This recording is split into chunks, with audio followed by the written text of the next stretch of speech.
நேத்து போனீங்க உங்களுக்கு தெரியாதா?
Okay. Hello everyone. We'll be starting in about 5 minutes, so please sit back and relax while we wait for everyone to join. Feel free to grab a cup of coffee or get some snack or just get comfortable before we begin. Thank you for your patience and we'll start shortly.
Okay, good afternoon, everyone, and welcome to the second MED-BIOTECH webinar series.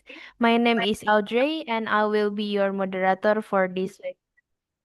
Thank you so much for joining us today. We are very excited for today's program as we will be learning from two amazing speakers, Dr. Mahalaxmi and also Dr. Ardo, who will share their experience and also their insights on molecular docking and its application in infectious disease and cancer. The webinar will be conducted in two speaker sessions. Each session will run for 1 hour, followed by Q&A session for 20 minutes after all speaker is done. For all the participants, we will share the attendance form before the photo session, so please remain in the Zoom meeting. Okay, to begin our webinar, we will start with a prayer led by the head of Biotechnology Undergraduate Program, Dr. Anton Sumarpo. Dr. Anton, the screen is yours.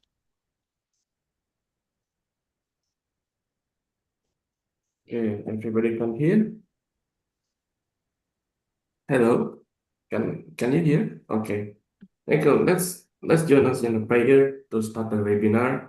I will pray in Christians, and the others can follow in personal religious belief. So let us pray. Heavenly Father, we thank you for bringing us together for this second MED-BIOTECH webinar. So we ask for your blessing upon our speakers and moderators, and grant them wisdom as they share their knowledge and open our minds to receive it. May this session inspire new insights and collaborations in the fight against disease, especially for students to study deeper. And we really pray for a smooth and successful event. We dedicate this time of learning to you in Jesus' name. Amen. Okay. Thank you very much, Dr. Anton. Okay. Okay, now we will have an opening remark from the head of the Faculty of Medicine, Dr. Windy Gunadi, but unfortunately she is unable to join us live today. Therefore, we will watch a video of her opening remarks that has been kindly prepared for this occasion.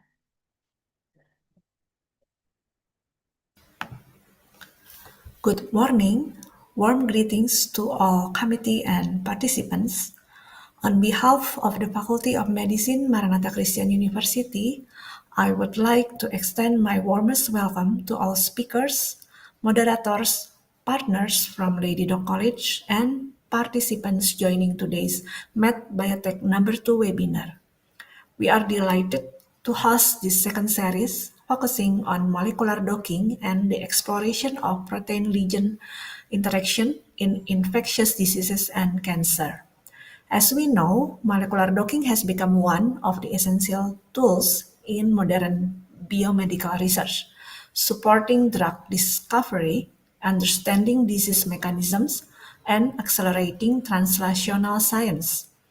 Today's topic represents an important intersection between medical science and biotechnology, especially as global health challenges continue to evolve. I would like to express my sincere appreciation to our distinguished speakers, Dr. Ardo Sanjaya from Maranatha Christian University and Dr. Mahalaxmi Ayusami from Lady Doc College for sharing their expertise with us today. My gratitude also goes to our moderator, Audrey Angelina Putri Taharudin, and to the organizing committee who have worked hard to prepare this event. Finally, thank you to all participants for your enthusiasm and willingness to learn and collaborate. I hope this webinar will inspire new insight, foster scientific discussion, and strengthen collaboration between our institutions. With that, I officially open today's webinar. Thank you, and I wish you a fruitful and insightful session. God bless you all. Okay, thank you very much to Dr. Windy for her thoughtful and kind opening remarks. We'll now move on to our first session.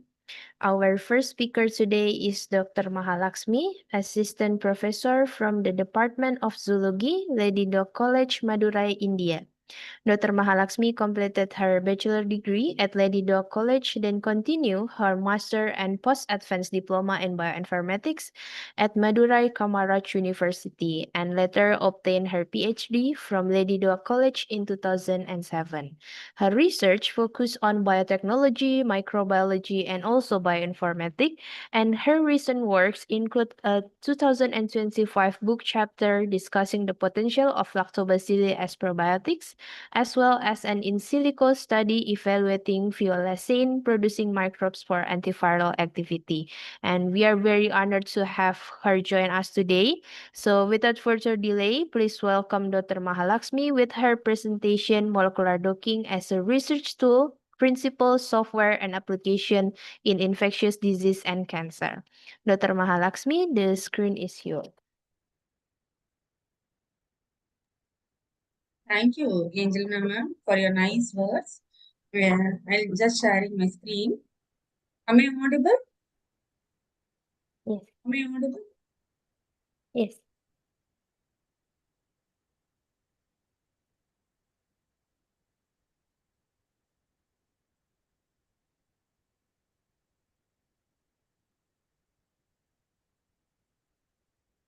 Is the screen visible?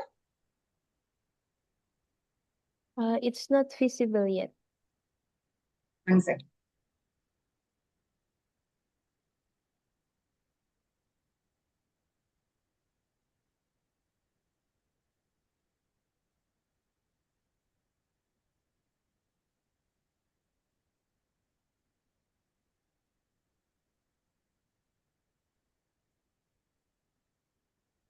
Okay. Okay, now it's visible. Thank you. So this is the topic of my study today is molecular docking as a research tool. I'll be discussing about the principles, software, and applications in infectious disease and cancer.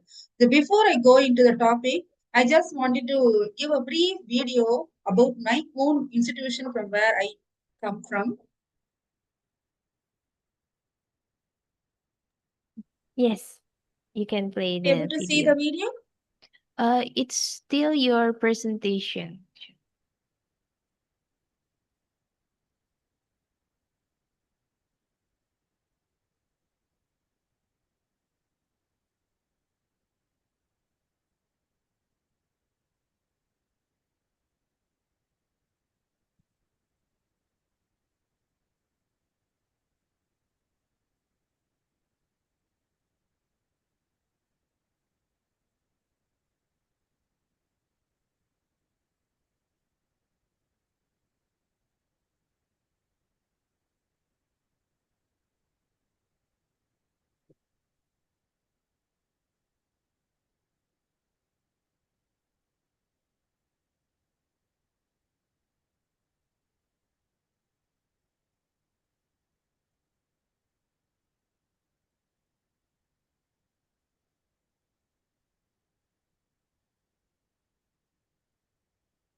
Hope now slides are visible.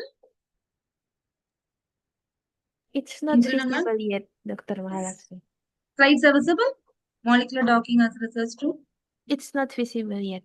1 second. Okay.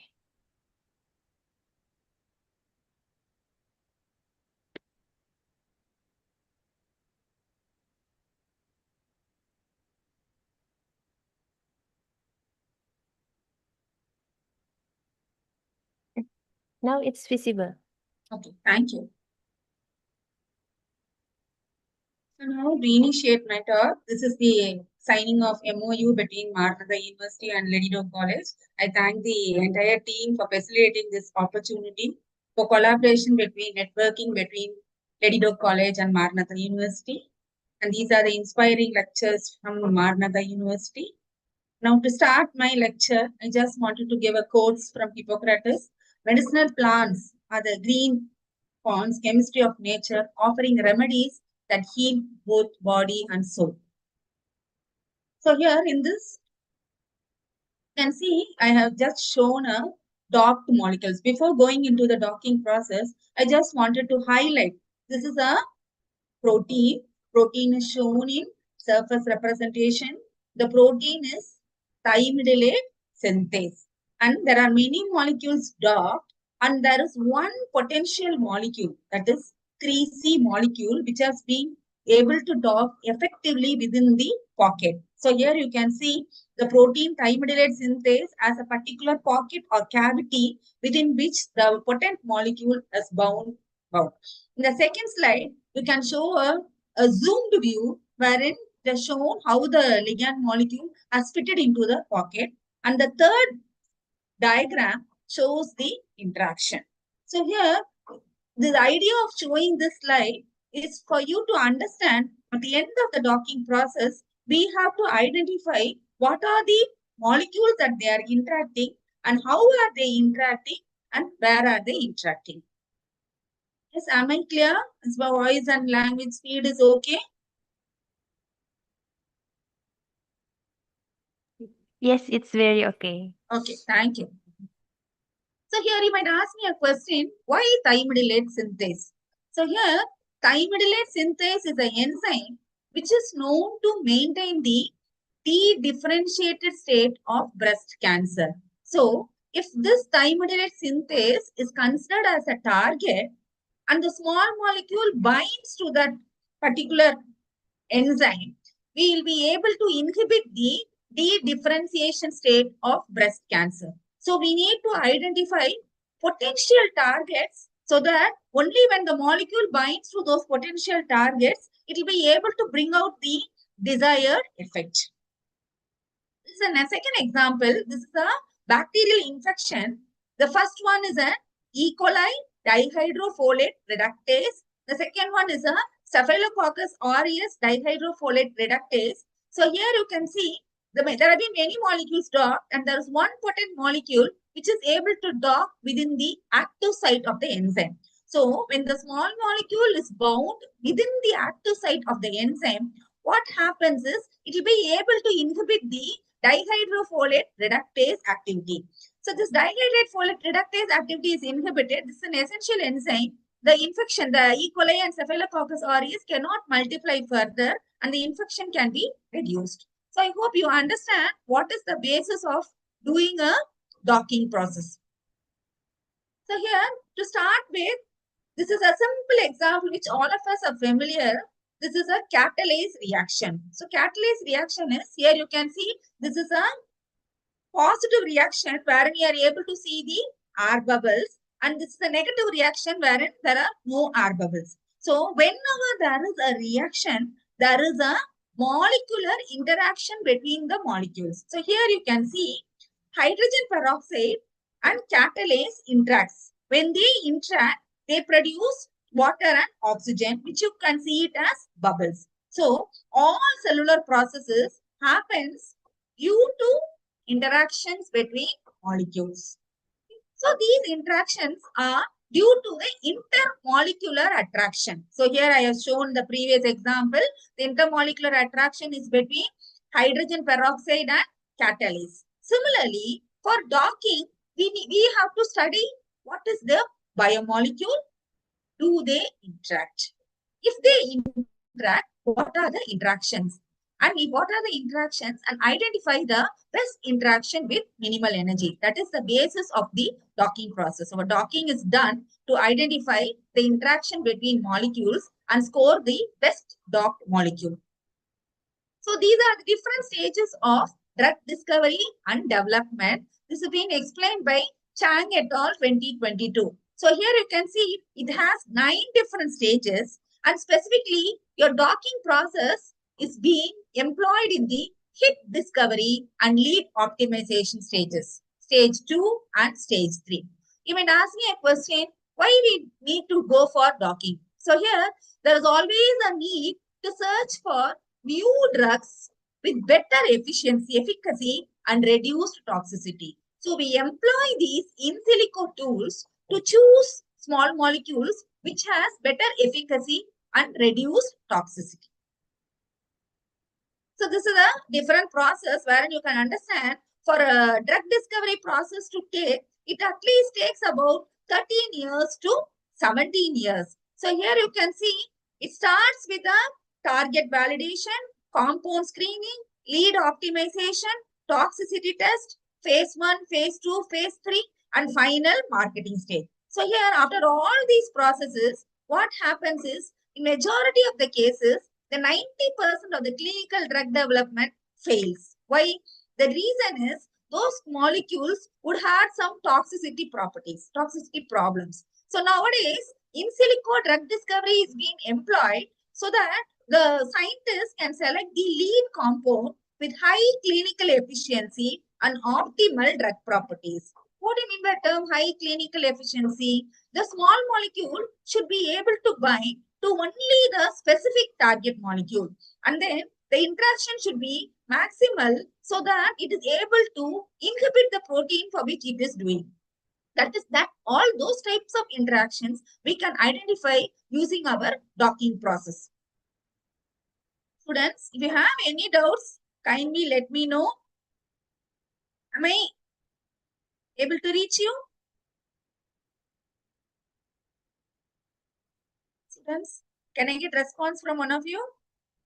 Yes, Am I clear? yes, I can hear you. Am Very I too clear. fast? No, you are not too fast. It's the perfect.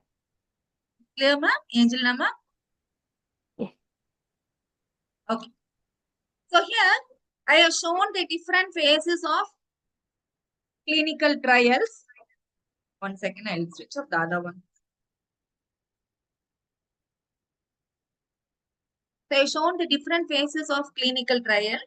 So all our drug discovery processes, once the docked molecule is there, we have to go with the preclinical laboratory studies. In laboratory studies, what we do, we test it in cell lines, we test it in animal models. So there is if sufficient dosing test and toxicity levels done, and if they are safe, they are taken to phase 1, phase 2, and phase 3. Phase 1 starts with patient samples of 15 to 20. So here they test the safety and they evaluate the dosage for several months. In phase 2, when the phase 1 is satisfactory, they take it to phase 2. In phase 2, they test in more number of patients. That is, here they start with 50 patients. Here they handle 100 patients. Here also they test the safety, monitor side effects. And then they find out which is the best dosage for the population.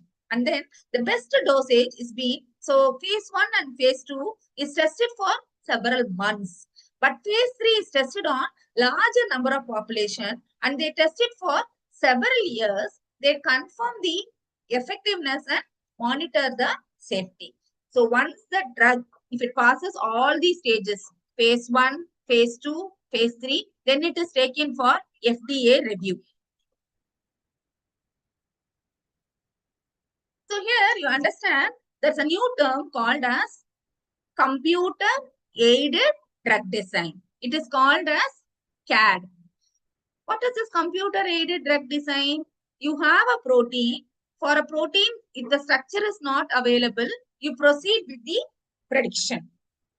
And once the structure is predicted, one second.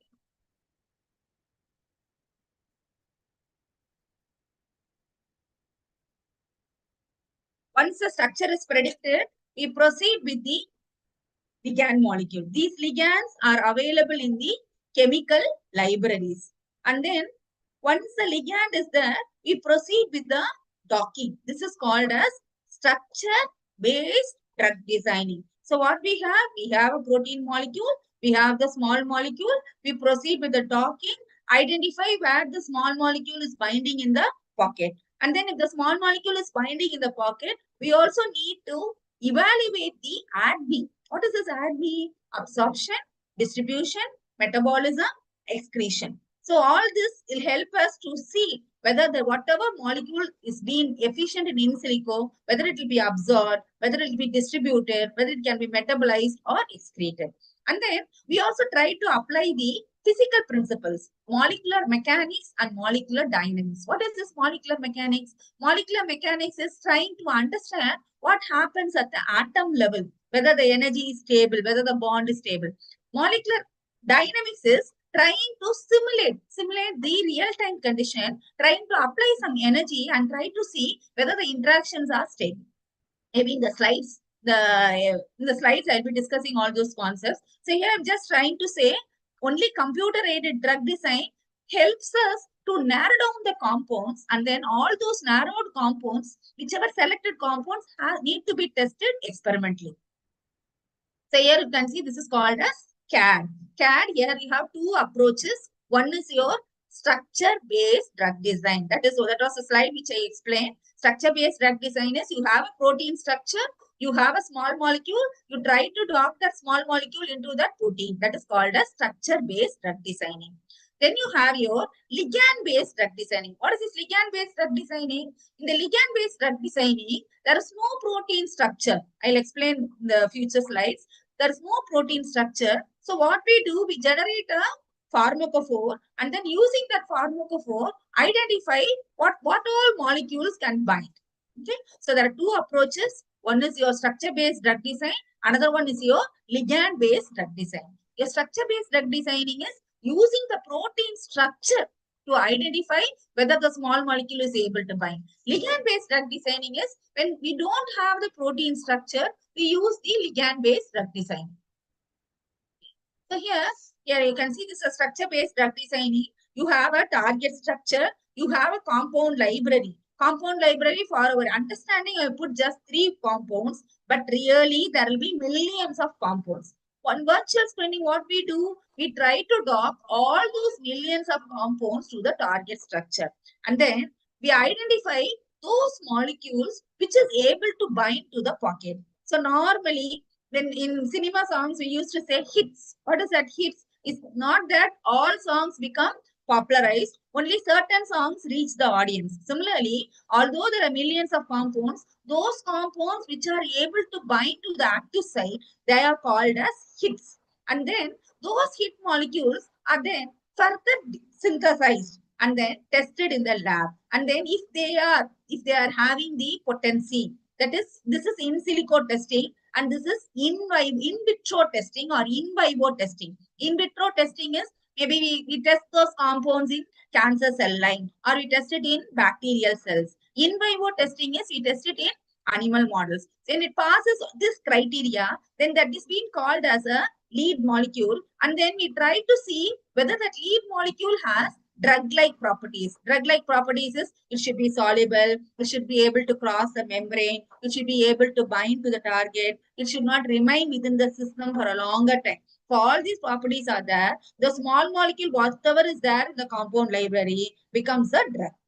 So this is a structure-based drug designing wherein we have a protein structure, and then once we have a protein structure, we do a docking to identify the hit molecules, and from the hit molecules, we try to narrow down to lead molecules. Lead molecules are those molecules which have the potency, and then once the lead molecules are there, then that is being taken as a drug candidate.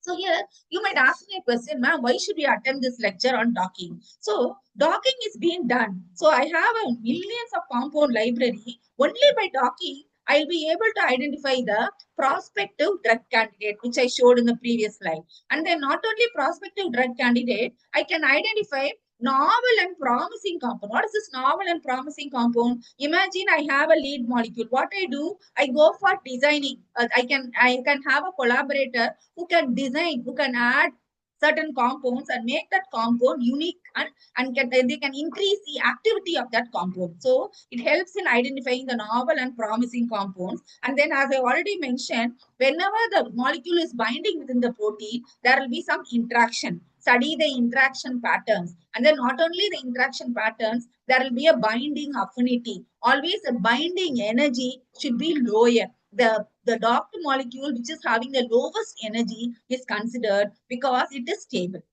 So because of all these applications, all these criteria only, we wanted to apply docking.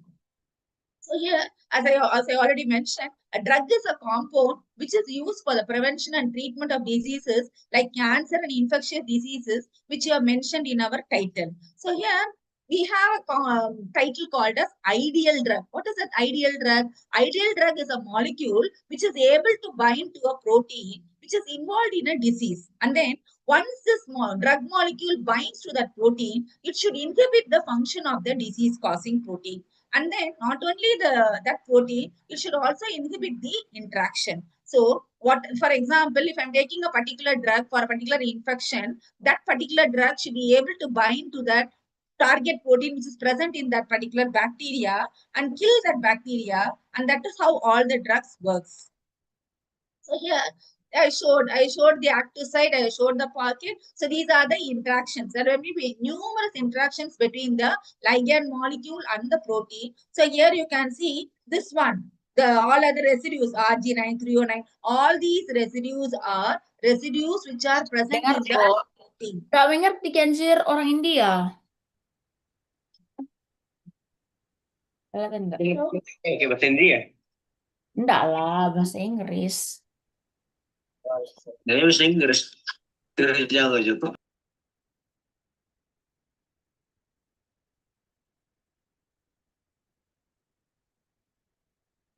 Can I continue? Yes, Dr. Mahalaksmi, you can continue. I think someone accidentally turned off their mic. I thought there was some doubts raised by the students. Okay. So here we can see this is a molecule interaction. Here you can see this is a ligand molecule, and all other residues are the residues which are present in the binding pocket. So here you can see this dotted lines indicate hydrogen bonds, and this refers to your van der Waals interaction. So interactions between molecules can be of any of these five types: hydrogen bond, van der Waals, dipole, hydrophobic interaction, dipole interaction, ion-ion interaction, covalent interaction. It will vary for each protein. Depending upon the interaction, the binding affinity will vary. So I just showed you an example how a ligand molecule will be interacting and what will be the. You should understand that the ligand molecule does not interact with the entire protein. It will interact only with specific residues, and if it interacts with the active site residues, it will be able to inhibit the function of that particular protein. So based on molecule, what molecules we are using for docking, they are categorized as protein, protein peptide, protein ligand, DNA protein, DNA ligand. So here you can see I had taken protein A and protein B. I had done a docking, and that is called as protein docking. Here, this is a protein peptide docking. So the protein is shown as a ribbon. The protein is shown as a surface. So here you can see there are two peptides. The line color refers to the predicted peptide, and the pink shade, magenta shade refers to your experimental peptide. So here you can see the peptide molecule is bound to the pockets. And then this is a protein ligand docking, which I showed in the initial slide itself. This is your E. coli dihydrofolate reductase, and the compound 3C is bound to the active site. And then this is a DNA molecule. Here you can see the DNA molecule is docked with the ligand. This is a DNA ligand docking. And then this is a DNA protein docking. So here you can see you could have studied about enzymes which functions with the DNA. For example, you have your topoisomerase. So topoisomerase will bind to the DNA. By using docking, you'll be able to identify what part of the protein is binding to the DNA and what is the interaction between the DNA and the topoisomerase. And then that classification is based on what molecules are interacting. Based on what type of molecules interacting, they are given the name protein ligand, protein peptide, DNA ligand, DNA protein. Similarly, based on the flexibility, that is whether you keep them, that is you have two molecules for docking. Imagine one is a protein, another one is a ligand. If I keep both molecules as rigid, that is called as rigid docking. If I keep one molecule as flexible, say for example, I keep a ligand molecule flexible and a protein rigid, that is called as the second level, that is your soft docking. That is, here you should understand, in real condition, both the molecules will not be rigid. So to simulate real condition, nowadays, people are accounted with numerous softwares wherein they account for the protein flexibility also. So protein flexibility, you can just allow the side chain alone flexible and keep the main chain rigid. That is one type of docking. Another type of docking is you can permit flexibility in the protein as well as in the ligand, and that is called as soft docking. And then you can also go with the ensemble docking. What is this ensemble docking? And in the slides you can note, ensemble docking is you dock with many different protein molecules, a collection of proteins, and that is called as ensemble docking. So whatever docking approach you use, you have to identify where the ligand molecule fits. So here you can see the ligand molecule will fit into the shape, fit into the cavity if it poses fitting. Or it can fit into another. There are different methods for identifying whether the ligand molecule is fitting. Either it can be a shape-based matching, or it can be a systematic search. Systematic search is trying to search the entire protein to see where that ligand molecule can bind. Or it can be a stochastic algorithm. Stochastic algorithm is an algorithm wherein they use both the existing literature and then try to see whether there is some molecules which is similar to the ligand that we have seen. And then similar to our scoring, say for example, as teachers, we normally score our students. The scoring is based on the answers. Similarly, here the scoring is based on the energy. So here, what happens to the docked complex? What happens to the docked complex? So here you can see we will be able to evaluate the force field energy. What happens to the protein ligand docked complex, whether the energy is reduced or increased, or we take into account the empirical is try to take into account the empirical is a PDB ligand molecule. That is, in PDB database you have experimentally solved protein ligand molecule. So you try to see understand what happens in those experimental structures. And then you also have consensus-based approaches or knowledge-based approaches. So here we use the existing knowledge to score. So all these are different scoring approaches. So here you understand, you take a protein, you take a ligand molecule, you try to keep one molecule rigid and one molecule ligand. Flexible, that is rigid docking. The second is you keep both the ligand and the protein flexible, and that is called as soft docking. And then what type of docking you use, you have to identify whether the ligand is bound to the pocket. Okay, once the ligand is bound, you have to score which is the best ligand. The scoring is based on the different criteria. It can be an energy base, it can be an experimental base, it can be a knowledge base, or it can be a consensus based method. What is this consensus? Consensus is similar to average. Sometimes when for a test, we try to give an average of all the marks and then take the marks. Similarly, for this scoring, they try to consider all these parameters and give a average score, and that ligand molecule which is having the least energy is taken into consideration, is given the highest score. So here, as I already mentioned, the drug discovery process, first step, we have to identify the disease. And once we identify the disease, we need to find the target, therapeutic target. Therapeutic target is a protein or a messenger RNA, which when a small molecule is finding, it should be able to bring a outcome. That is, outcome is, I wanted the infection to be stopped. Say, for example, I have got some E. coli infection. If I'm taking a particular drug, the drug molecule should be able to bind to that E. coli protein, and then the E. coli should be stopped. That is, the E. coli reproduction should be inhibited, or it should not be able to grow further, and then the infection should subside. That is the idea of doing the in silico based drug discovery. So here you can see the in silico drug discovery is your target discovery, discovery and screening, lead optimization, admit, development, and registration. So here you can understand this target is based on experimental methods. Maybe I take into account whether the target molecule is overexpressed or underexpressed, or I do some in vitro experiments to understand this target is very important. This target is unique to that particular bacteria, and then I can also apply my bioinformatics knowledge to see what is the role of this particular protein, where in the biochemical pathway this particular protein is acting. The first slide I showed you, thymidylate synthase is involved in dedifferentiation process. So for selection of a target, I should know what is the target, what is its role. If the target is being used, what will happen if the small molecule binds? And then next we go with the different libraries. The library can be a traditional library can be a synthetic library, or the library can be a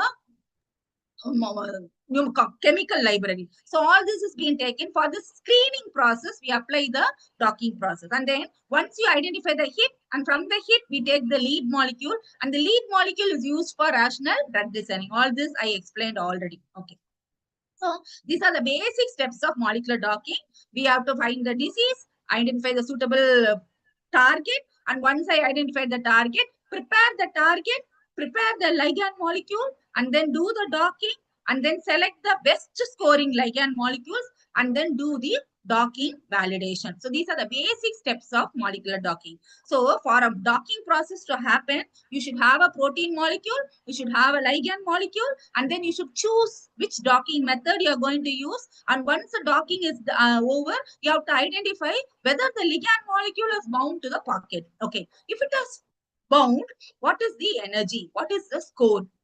And then what is the interaction? And then once that is interaction, I also need to validate whether the interaction is stable. For validation of docking only, people prefer molecular dynamics. What is that molecular dynamics? They try to apply some force field and try to see what happens to the complex after some time.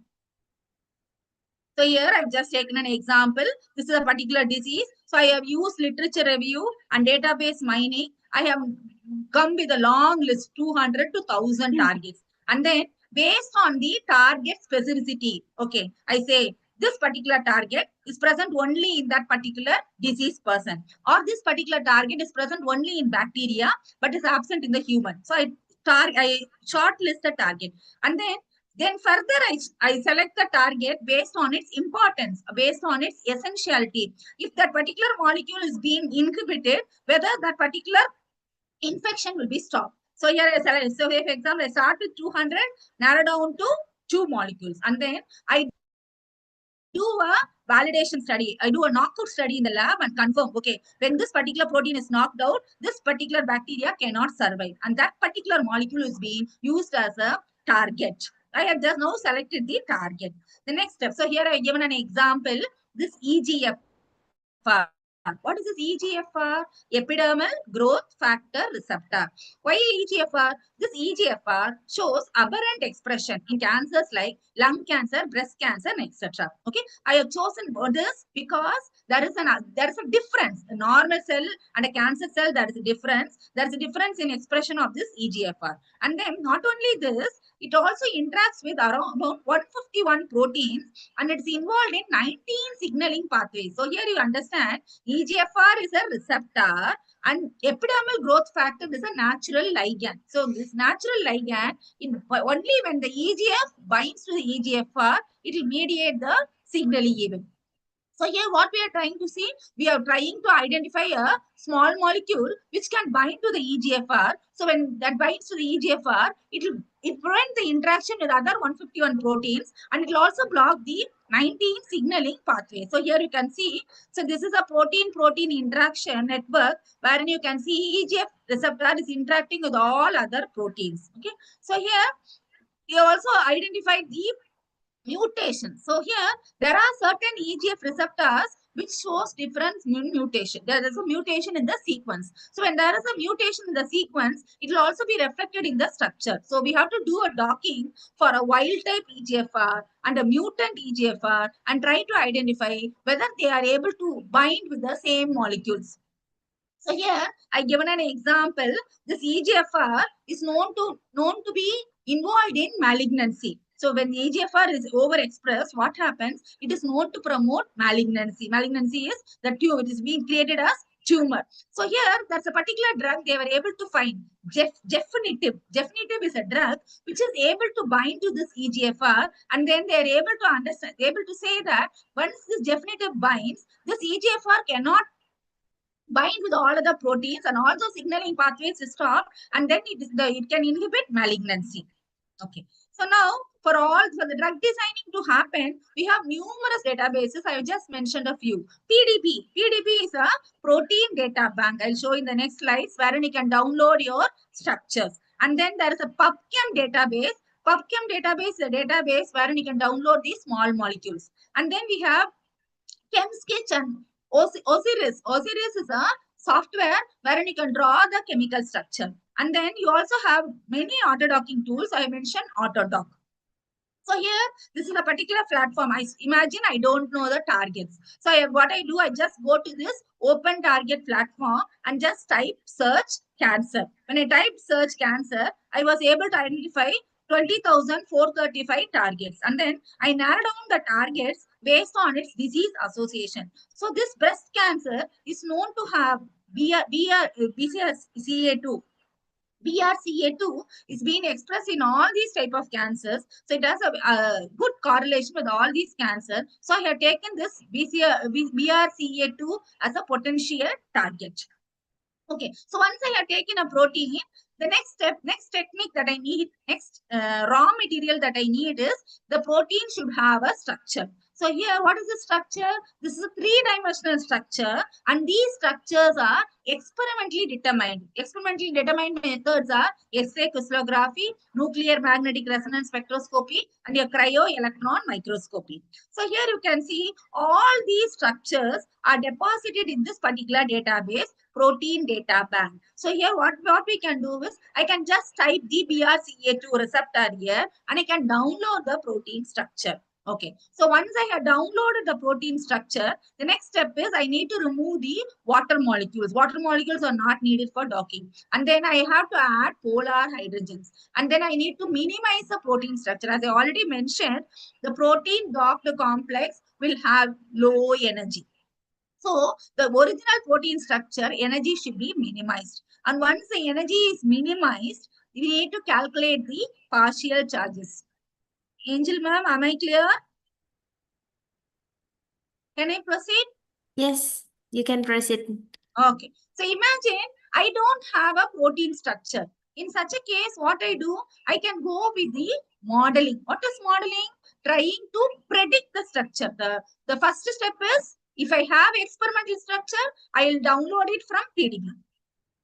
If I don't have experimental structure, I use the Swiss model server to predict the structure. Predict the structure is use computer-based methods to predict what will be the structure. So here I just showed you an example. This is the protein structure. Okay. Once the protein is there, these are the different steps that we do for protein preparation. So here I check for the PDB file. I check if there are any missing residues. I need to identify the binding site. And then if it is a multimer, there are more than one chain, only one chain should be employed for docking. And then we need to remove all non-amino acid residues. So here we have a protein. We have prepared the protein. Next step is I've gone to the ligand binding site. There are numerous servers for ligand binding site prediction. So here I normally prefer CASP. What is this CASP? Computed Atlas Surface Topography. What is this? It helps us to identify the pockets. So here you can see, I have just showed you, I have uploaded a particular protein. So here the pockets are shown as light red. So here it shows up largest pocket and it also displays what are all the amino acids present in that pocket. So this is another representation. There is another tool called a site map where it indicates what are the hydrogen bond donors, what are the hydrogen acceptors that are present in the active site. So this is an experimental structure. As I already mentioned, your PDB, you have a protein structure along with the ligand molecule that can be used as a reference. Normally, when you do our experiment, we have a positive control. Positive control is we are sure that experiment will work. Similarly, I have a reference molecule wherein it is already there in the PDB. So there is a ligand molecule, there is a protein. I just see what is the type of interaction. And using that ligand molecule also, I can predict what is the binding site. And then we have a protein. I have predicted the binding site. Next step, I have gone with the ligand preparation. What is this ligand preparation? I have two approaches. One is I use a zinc database. Zinc database is a database of small molecules. Okay. If I don't have my molecule in the zinc database, I can use the ChemSketch software for drawing the small molecule. Okay. So I have drawn the small molecule and then I have stored the small molecule and then I need to add hydrogens. I need to select the rotatable bonds. I need to generate the tautomers, isomers, and all these steps are ligand preparation. First, we have prepared the protein. We identified the binding site. Then we have gone with the ligand preparation. Ligand can also be referred to as small molecule preparation. Once a small molecule is prepared, the next step is doing a docking. So why should you do a docking? As I already mentioned, I wanted to identify the interaction between the protein and the small molecule at the atomic level. Atomic level is where the protein is binding, what are the residues interacting, what type of interactions are there. So as I already mentioned, once there is docking, there is a scoring function. Similar to a class. Say, for example, I'm going for a class. I just give a test and then I just try to see which student has scored well. Similarly, I have docked with numerous ligand molecules. I just wanted to check which is the best ligand molecule. I use the scoring function. And then the scoring function, which ligand molecule has the least energy, that is the best molecule. So here, you can see these are the different algorithms. I'm not going into the different algorithms. This is a direct method. This is a random method which is used to search where the ligand molecule is binding. And these are the scoring function which I already mentioned. Force field, empirical, knowledge-based, consumption. Okay. So these are the most commonly used docking programs. Autodock, Bina, RDock, Fred, Dock. There are numerous programs. Glide. The top ranking choices are Autodock, Bina, Autodock, Gold, and Glide. So these are the steps I already explained. Retrieval of ligand and protein preparation, and lead or hit identification. Here only we will be going for our docking process. Active site prediction. Once active site is predicted, we have to see whether the lead molecule is bound to the protein, and once it is bound, it is called as a hit. And then once the protein ligand docking is over, we go with the post-docking analysis. So these are the pre-docking analysis, and this is the post-docking analysis. Pre-docking analysis is preparation of the retrieval of the ligand and protein preparation, ligand preparation, active site prediction. And docking is doing the docking process, and post-docking analysis trying to visualize the results. Where is the ligand bound? What is the energy? What are the interaction? So here, as I already mentioned, you can do a rigid docking. Rigid docking is both the ligand molecule and your protein are rigid. Flexible rigid docking, your ligand is flexible, your protein is rigid. Soft docking is both your ligand and protein are flexible. Here you should understand this rigid docking, the computational space is very less, it is very fast. But when you go for soft docking or flexible docking, it requires enormous computational space and more time is required. The soft docking is more exact compared to rigid docking.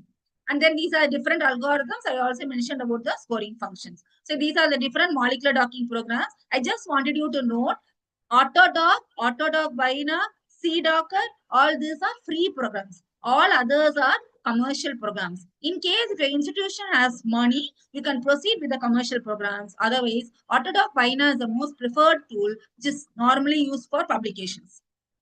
So here, as I already shown the previous thing itself, you have a molecular docking.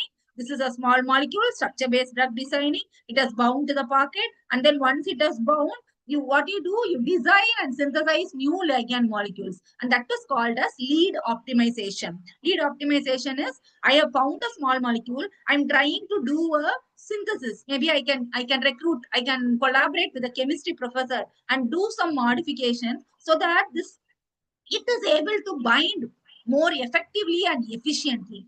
And that is what happens in design and synthesis of new ligands. And then I need to experimentally evaluate. I further confirm not only with docking alone, we cannot go for drug designing. Once docking is done, I will be able to narrow down the compounds, and those compounds can be further optimized. I can collaborate with the chemistry people wherein I can modify some side chains and then go for synthesis and evaluation. And then finally, once it is evaluated, next we'll go for molecular dynamics. Molecular dynamics is trying to understand the stability of the docking. So here, this is an example. So here, this is a small molecule. This is your protein. So here you can see these are the different conformations of the ligand molecule. And then this is the best ligand molecule which is bound to the receptor. And these dotted lines indicate hydrogen bonds. So this I already explained. Just to give an overview, this is a procedure.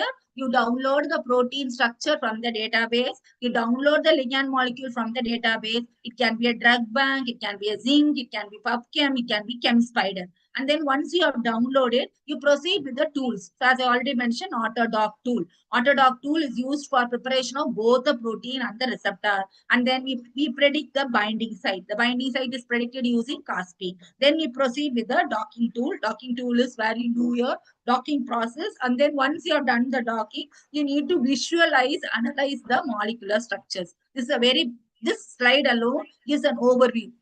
We have prepared the protein, we have prepared the receptor, we have gone with the binding site prediction, we have done the docking, and then after docking, we have to identify what are the interactions.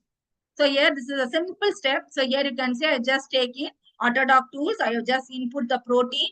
So and then this is a protein molecule. I have added the hydrogens, and then once the hydrogens are added, I need to save the molecule as PDB-QT file. And then here I have set the grid box. What is this grid box? Grid box is specifying the Autodock algorithm. You should search for the binding site within this particular box. So here is mentioned as angstrom. So here I just wanted you to mention two terms. This is blind docking and this is specific docking. What is this blind docking? You specify the grid box for the entire protein. So it will search in all the regions of the protein. Specific docking, you just spell out the active site residue alone. So it will try to test whether that molecule is bound to the specific site.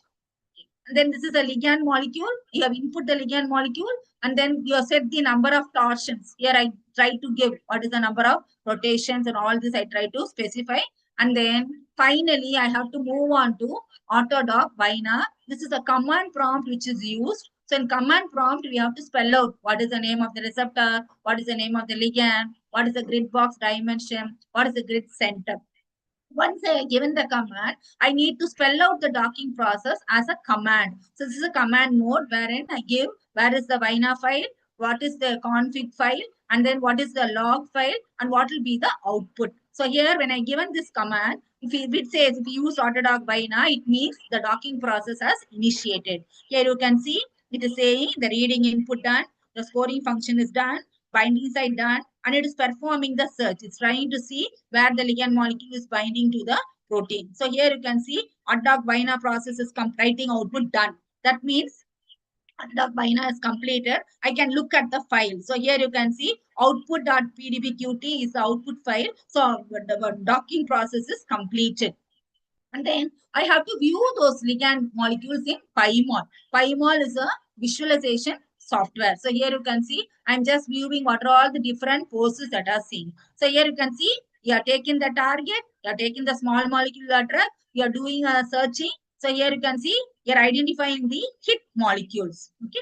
So then this is called as ligand-based virtual screening. What is virtual screening? You have 35 million compounds or you have over 750 million compounds. What you do based on similarity, you narrow down to 172 molecules. Then you do a docking and then here you give a docking score. Similar to our pass percentage, normally we try to give first class above 60%. Similarly, in molecular docking, what we do, we give a threshold. Only those ligand molecules which has a score of greater than minus 7.1. That's what I mentioned. When it having a negative energy, it is more stable. So I give a cutoff. Only those molecules which have a negative score of minus 7.1 is considered. So when I give that cutoff, here you can see I can take in 172 molecules, but with that cutoff, only 19 molecules are used. And with that 19 molecules, what I do, I search the natural product database and then natural database to find the anti-cancer molecules, and then three molecules are selected, and then doing a molecular docking, I narrow down to 2 molecules. So here you understand from 35 million compounds, I'm narrowing down to 2 compounds, and the 2 compounds I need to test it in the lab. I need to do an in vitro experiment using animal cell line, or and then I need to do an in vivo experiment where I can use it in animal model, and then finally I take it to the clinical trials. So here you can understand, you start with millions of compounds and then biological testing, you land with few compounds. The idea of narrowing down is you try to narrow down based on the drug-like and lead-like molecule, reduce the toxicity, identification of the best dose, and ADME property. So here, this is a ultra target library. What is this ultra target library? So what they do is they try to take, so during COVID-19 times, they use this ultra large library virtual screening, wherein they have used the G protein coupled receptors. They screened billions of compounds and they have found few potential compounds active against COVID-19. So here, this is another example of where the first example was I took one protein molecule, I took one ligand molecule, and I docked and showed. This is another example where I had taken numerous ligand molecules, and then those numerous ligand molecules, I'm giving it as input. So here, one protein molecule, it is screened against many different compounds. For this example, I just taken 6 compounds. So here you can see all these 6 compounds are loaded. This tool is called as PYRX virtual screening tool. So in the virtual screening tool, I have minimized all the ligand molecules, and then I have set up a grid box for the protein. And then here you can see, similar to that, it has started docking. Once the docking is over, it will show performing search. And then finally, I get the ligand molecules with the score. So here you can see this particular molecule is having a minimum energy, and that is the top ranking small molecule. And then there is a particular software called website wherein I can view the interaction. This is called as PLIP. What is this PLIP? Protein ligand interaction profiler. I upload that protein complex and then I can see the interaction. So here you can see the protein is shown in this light blue and the ligand molecule is shown in light orange. Here you can see the blue color refers to hydrogen bonds. It shows this ligand molecule is interacting with the protein. Nowadays, there's a particular concept called as machine learning accelerated virtual screening. What is this machine learning accelerated virtual screening? I have a training set. I train the machine. And then once I train the machine, that machine will be able to identify the potent molecules, and then it helps in the virtual screening process to be done very faster. So I mentioned structure-based drug designing. Now I move on to ligand-based drug discovery. When we go for ligand-based drug discovery, when there is no target structure, I go for this ligand-based drug discovery. So for ligand-based drug discovery, I require pharmacophore mapping or 3D structure mapping. What is this 3D structure mapping? This 3D structure mapping is done only with the ligand molecule. So here you can see, I am just taking the ligand molecules and I have identified what is the distance between the hydrogen bonds and what is the distance between the aromatic carbon. And then here I've also done most active compound and then less active compound. This is the pharmacophore mapping. And then once I generated that, what I do is I use that particular pharmacophore model to screen the ligand database. So with those molecules which fit this pharmacophore model are further selected. So here you can see you have numerous inhibitors. I have generated a pharmacophore model. What I do is I search the zinc database. So here I start with 7,23,945 hits, which is hitting with the pharmacophore model. Then based on the other criteria, that is activity, toxicity, I narrow down to 2,12,670 hits. Then after doing a docking, I narrow down to 30 hits. And then later doing the toxicity, molecular dynamic simulation, I identify only 3 potential hits. So here you can understand ligand-based virtual screening is done when there is no protein structure. You use the existing ligand molecule, generate a pharmacophore. Pharmacophore is identifying common features which is essential for that ligand molecule to be active. And then I search the library and then select particular ligand molecules and then do a docking for the selected ligand molecules. Okay. So here this is a molecular dynamics based docking. So as I already mentioned, structure ensemble. So here I have a collection of protein structures. The protein itself is existing in different conformations. I do a docking and then try to see whether this particular molecule, whatever small molecule I'm having, is binding with those ensemble structures. Okay. So as I already mentioned, whatever docking process I do, I have to do a computer simulation, molecular dynamics. Why? For analyzing the physical movements of atoms and molecules. So here you can see what you do. You try to give some energy. You try to see what happens to the molecule, record that video and try to see whether there is a change in the interaction. So here you can see these are the different compounds and then these are the protein molecules. You're trying to do a simulation and then try to see what happens to the ligand molecule. Even after simulating, the ligand molecule is bound within the protein, it is accepted. If it is not bound, if it is changed, it means that ligand interaction is not stable, it's not significant. So here these are the few examples. Angel ma'am, can I continue? These are a few case studies. Is the time over? Angel ma'am? Oh, yeah, please Yes. continue. Yes, thank you.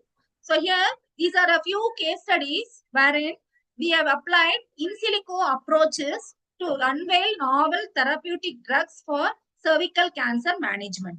So here you can see, this is a particular protein. What is this protein? This protein is a human papillomavirus protein. As all of us are familiar that human papillomavirus is involved in cervical cancer. So now they have the experimentally determined structure for this human papillomavirus. So what they have done is, here they have found out what are all the interacting residues. So they have found out that there is an E6 residue that is participating in the binding with E6AP and then P53 and all these domains are essential for interaction and then initiating cervical cancer. So now, once these residues are known, people are working on whether there are some small molecules which can bind to these regions. Say, for example, E6 and then to P53 domain and then to PDZ domain. If you are able to identify small molecules which can bind to these particular regions, it can block the interaction of this human papillomavirus and then it can help in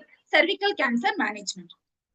Similarly, this is another case study wherein they have used in silico docking, wherein they have screened the traditional Chinese medicinal compounds. To which protein they have screened? They have screened against the Omicron variant of SARS-CoV-19. So here you can see this is a wild protein, and this is here they have mapped the. So this is a wild protein, and then these are the mutations that have been noted in the Omicron protein.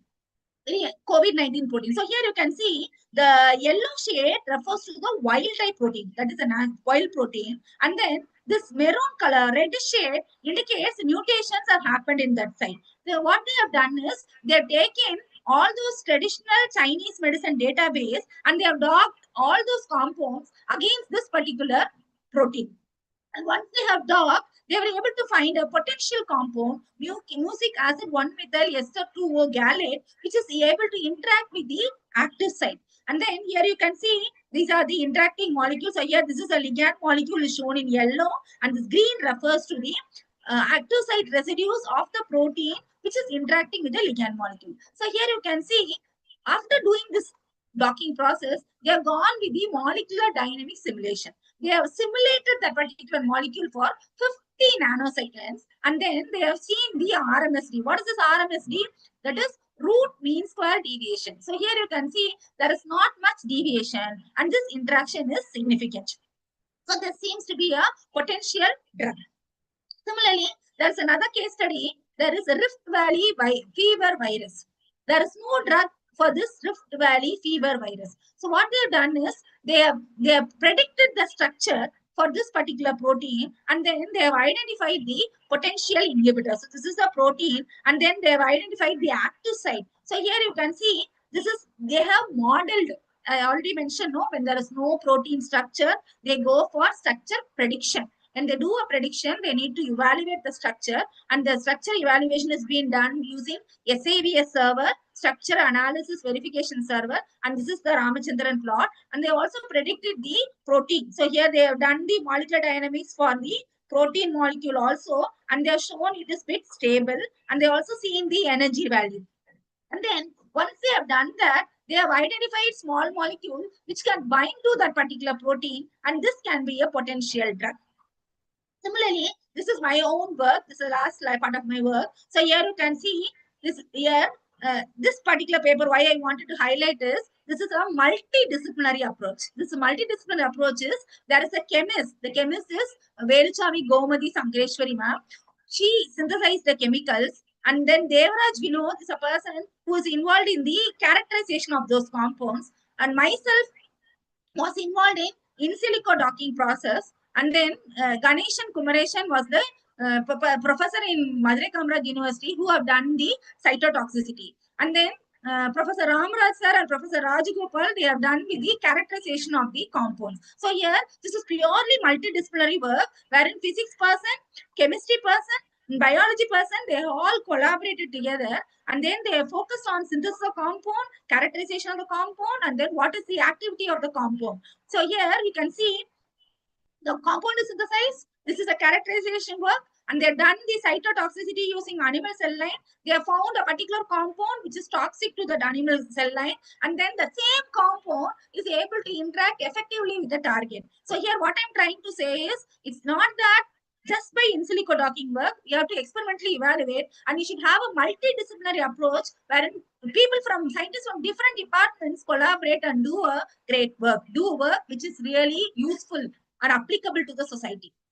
So here, this is a part of my project work wherein I have taken some medicinal plants and I have done a phytochemical screening, and then I am able to identify potential targets for my using my docking. So here you can see there is an epidermal growth factor, and there is particular chemical called as nimbandiol, which is having an energy of minus 9.4 kilocalories per molecule. So here you can see the interactions, and this is another molecule. Okay, so here you can see the different molecules are there, different target proteins are there. We have to evaluate them based on the docking score. Lesser the docking score, greater is the binding affinity.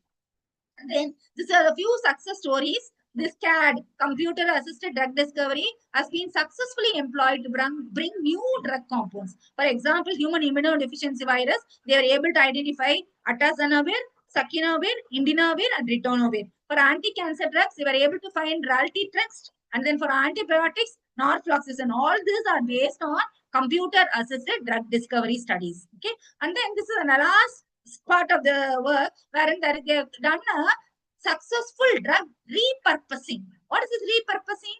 They are using a drug for a particular purpose. In this example, you can see cancer drugs is used for cancer treatment, but They have repurposed a drug for non-oncological condition. That is, here you can see they have used it for some other diseases. They have reduced the reproduction of some viruses. So here you can see it is used for treatment of HIV, influenza, rabies, and cytomegalovirus. So here what they have done, they have taken the existing drugs and they have tried to dock with some other target molecules, and then they were able to identify non-oncological conditions also the same drug can be used. Similarly, this is an antiviral drug which is used for virus. Apart from that, it also has some anti-cancer properties and can be used against ovarian and cervical cancer. Okay, so to sum up, these are the different applications of docking. We can proceed with hit or lead identification, lead optimization, bioremediation, ADMET prediction, molecular docking stimulation, structure elucidation. These are my references. I need to thank God Almighty for his support and guidance. I thank our principal, Dr. R. Dula Jayashree, principal and secretary, for the motivation of doing the work in our college. My HOD ma'am, Dr. Priyadarshini Rajendra, for having belief in me and inspiring me always as my teacher.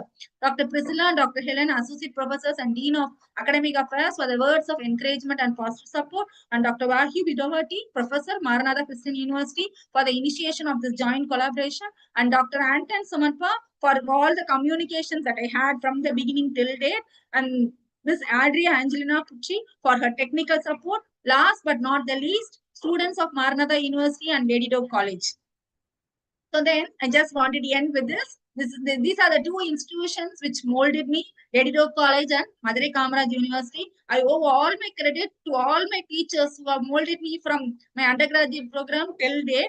So here, special word of mention to my guide, Dr. R. Shenbarade ma'am, who is my PhD advisor, who had great faith in me and gave me freedom to apply whatever bioinformatics knowledge that I studied in my post-advanced diploma program, not only for my PhD work, but also for my colleague. So here for my colleague, Dr. K. Sujata. So here I just wanted to stress, not only molecules should be interacting, we also should interact with our own scientists. So when you're interacting with scientists, you'll be able to understand a lot of things. You'll be able to apply our knowledge to not only to our work, we'll also be able to apply to their research work, and both of us will be benefited. Special word to my own professor, Professor S. Krishnaswamy, who introduced me to the vibrant field of bioinformatics. Any questions? Thank you for your patient hearing. Okay, thank you very much, Dr. Mahalaxmi, for that amazing presentation. Okay, maybe for the Q&A session will be done after the second speaker. So now we will move to our next speaker, Dr. Ardo Sanjaya. Thank you. Okay. Oops.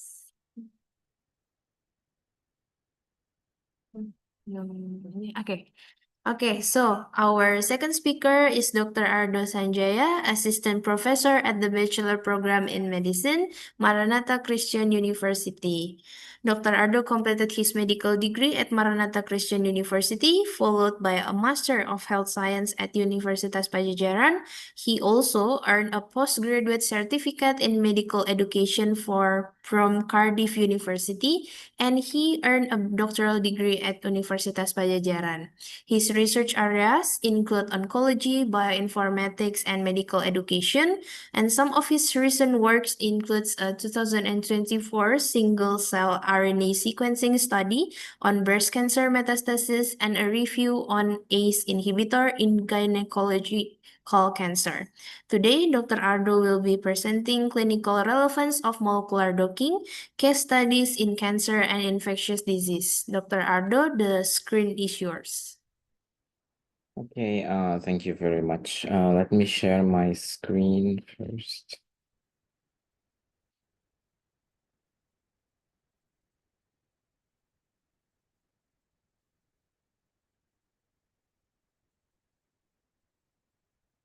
Yeah.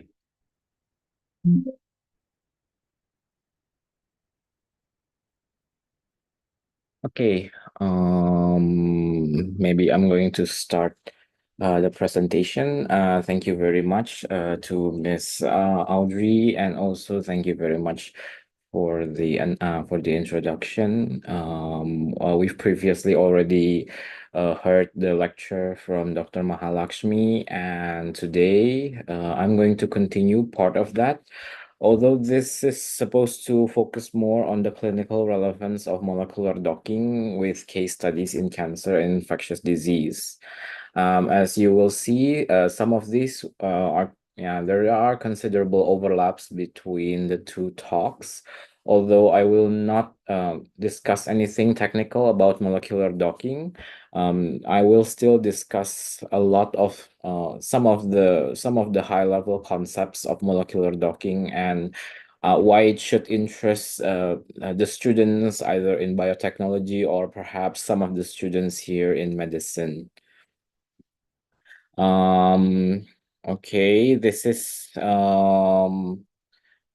basically I'm going to discuss how computational prediction can be translated to reality and finally be used in the medical profession too. This is what we are going to learn in this talk. There are four main topics that will be discussed. First is we are trying to understand the role of molecular docking in modern drug discovery to evaluate, and we are going to evaluate several studies that utilize molecular docking. We are going to recognize and check the limitation and challenges in molecular docking and then identify emerging directions in computational drug discovery. Drug discovery is as previously discussed, it's a hot topic. There is no shortage of people that wants new drugs. There are currently so many drugs in development, and yet there are so very little that have seen the light and being used in the clinics. This is one of the reasons why that for students either in biotechnology or medicine, you should understand that right now a lot of the screenings are being done using in silico methods. We are using molecular docking to basically evaluate up to thousands, maybe hundreds of thousands of drugs at one time, and then from there using lead or hit development like previously also that have been previously discussed. So this is an introduction a bit about why molecular docking is being used today. It's because of the challenge with drug discovery. It took about 10 to 15 years to develop the lab, and that from the lab bench to patient, and that still doesn't consider the fact that most drugs actually fail to pass from bench to patient. Yeah, this is one of the highlight is the failure rates of the drugs. About 90% of the drugs are actually failed during development. So about 90% of the candidates, up to 95% of drugs fail before having been shown and having been used to patients. The main problem is although drug can be sought as effective in silico predictions in molecular docking predictions, it's usually fails when being translated to cell-based assay. So basically when tested in cell lines, in kidney cell lines, or perhaps in the real cancer cell lines, the same drugs that show that it's supposed to be effective, it's not as effective as it's predicted. And even so, even for those drugs that are effective, there are problems regarding toxicity. Even if we can create a drug that's effective, sometimes the drugs are not absorbed enough from like oral administration, or perhaps the clearance is just too quick. Some of the drugs that are effective, even though being injected, has only a half-life of 7 minutes due to rapid hepatic clearance. So that's also a problem. So this is the main bottleneck. Screening, screening so many chemicals before identifying promising candidates. Previously, this is usually done through high throughput screening. Basically, we have a very dense plate, about 10,000 wells. Each of them have cells or protein kinase, and then we apply different concentrations of the drugs and identify their IC50, their inhibitory concentration, their predicted 50% inhibitory concentration. Right now, instead of synthesizing and testing compounds, we can now screen millions of compounds computationally. Perhaps this is a much more high level overview compared to what Dr. Mahalakshmi have been discussing. What is molecular docking? At its most basic, it's just a computational technique. It tries to predict the binding affinity, the binding mode, and the interaction. This is a tool to predict. This is the lock and key model of enzyme. This is also the base of molecular docking. We basically try to fit a key. The key is our ligand, which is the drug that we are trying to test, to a lock. The lock is the protein. The protein is our target. Yeah, there are a lot of protein targets that can be done. Molecular docking tries to predict how small molecules interact with protein targets, and we try to calculate its three-dimensional structure and then estimate its binding strength.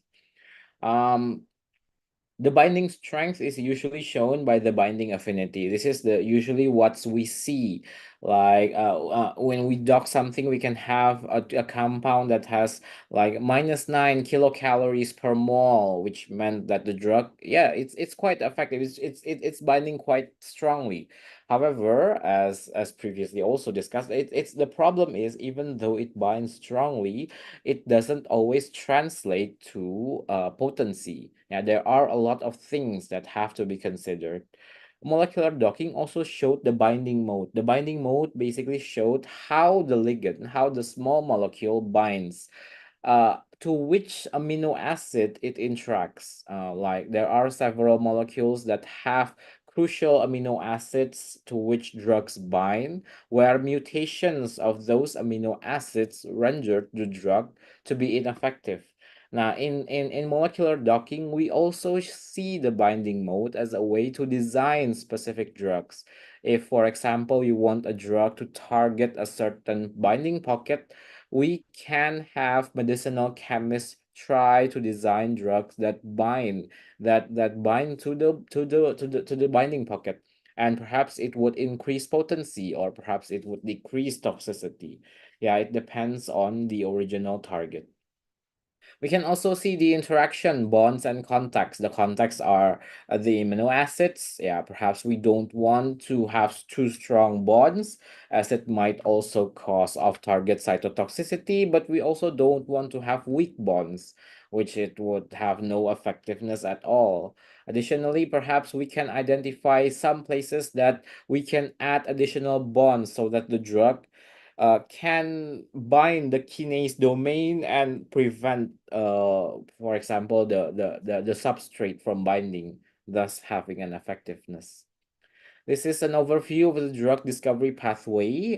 This is one of the rational pathway. There are several types of pathway which we are going to discuss in the next slides as case studies. Usually drug discovery starts with virtual screening right now. So we can screen, like, for example, we can screen probably 1 million molecules in just a few weeks. And after we find the target, we can try experimenting on them either in vitro or in vivo to identify the effectiveness. And then we go to the clinical stage, where we have to pass clinical trials to get regulatory approval. To be honest, there is not much drug that has passed through all three pipelines. As we see, there are a lot of drugs that have passed both the computational and experimental stage, but have not been translated to the clinical stage. The main problem is the clinical stage is also one of the most expensive stage, especially if we already have an effective drug. A lot of pharmacy and drug companies no longer want to invest more on those said drugs, unless of course we have proven that it is more effective or perhaps less toxic, they are probably more interested in investing modification to already known drugs. Hence why for the medical students, perhaps you should know that there are a lot of drugs within one class, which is basically just a modification that either increases effectiveness or decreases toxicity, or on the middle ground between. This is an example of 4 representatives drugs this is from the past 15 years. This is the drugs that have passed through the clinical trial stage. Most of them started from this is a structure-based virtual screening. So we have a known protein structure, and then we use a lot of drugs. We use a lot of ligands, and we try to dock them, and then we try to test. This is we can see the number of library size initially tested is 1.3 million, for example. And from those tested, 250 were tested, and we have an optimized compound, which is now undergoing clinical trials. There are several types of drugs that have right now undergone 2 clinical trials. Although, we have to note that this is not all of them are quite effective, at least yet. The clinical trials are sometimes where these drugs usually fail, and therefore they don't get regulatory approval. I've already discussed that it's usually from virtual screening and then to experimentation. It's probably the most cost-effective one. However, it's not always docking before experimentation. There's even more drugs that actually in market right now that has virtual screening or virtualization, virtual docking as part of it's not the initial part, it's in the middle part actually. So let's, for example, this is one of the workflow that's used to identify inhibitors of the HER2 receptor. This is the epidermal growth factor receptors, one of the proteins that's used in cancers. And right now it's been it's already a known drug target. This is how it was discovered. First of all, initially studies show the high expression of HER2 in breast cancers, and HER2 then becomes a possible drug target. And after that, researchers try to elucidate the structure of the protein using X-ray crystallography. And after that, we can design drugs that we can try to do virtual screening, computational screen using known drugs against the right now finally elucidated 3D structures. But this is something that we now do. Previously, after we identify the 3D structures, we usually check the binding pocket and then design the drug from scratch. Or perhaps we try to use high throughput screening. Perhaps we screen about 10,000 compounds. We find the compounds with the highest potency, and then we start from there. Virtual screening were then done just to modify. So we can use virtual screening to let's test if we add perhaps an extra carbon chain in carbon number 5. And then we can use virtual screening to check, oh, this is potential in making the drug binds more strongly.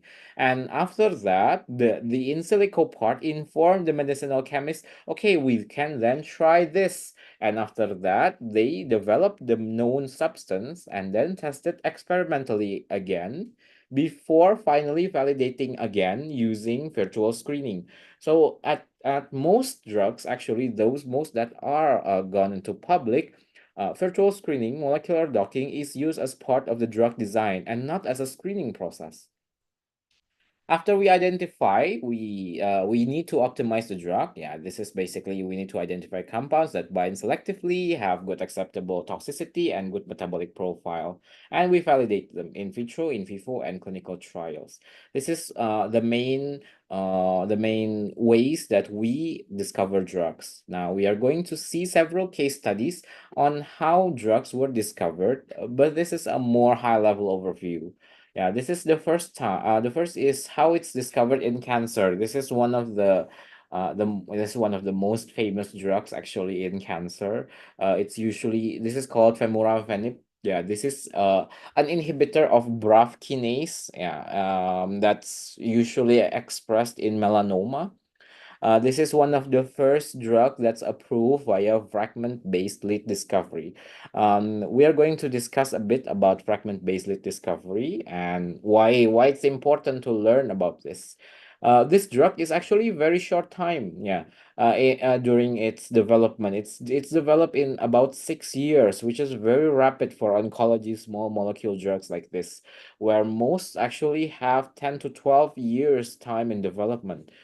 Basically, this shows that in silico approach actually made drug development more rapid, although it's probably not as simple as applying molecular docking.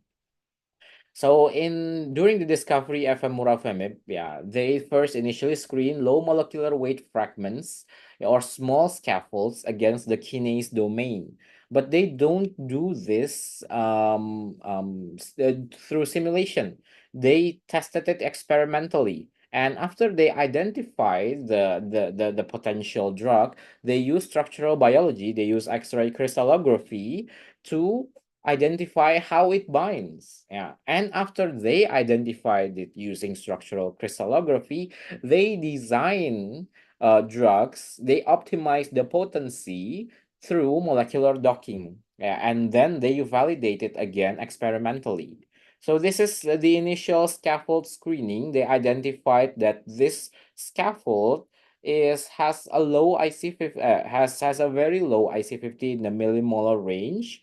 However, it still has low specificity. Then they try to validate this scaffold. They crystallize it with another kinase before finally identifying a lead, editing them, adding basically side chains that add specificity and are able to bind only the BRAF mutation. So this is the mutation that's usually found in melanoma. This drug don't bind to BRAF kinase that don't have this mutation.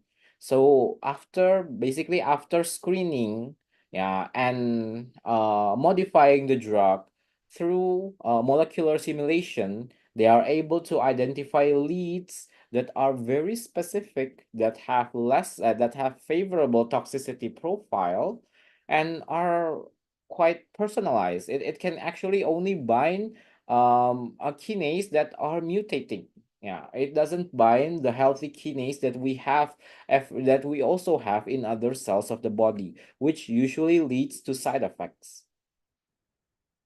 Now, this is after discovering that drug, they then tried it using preclinical studies.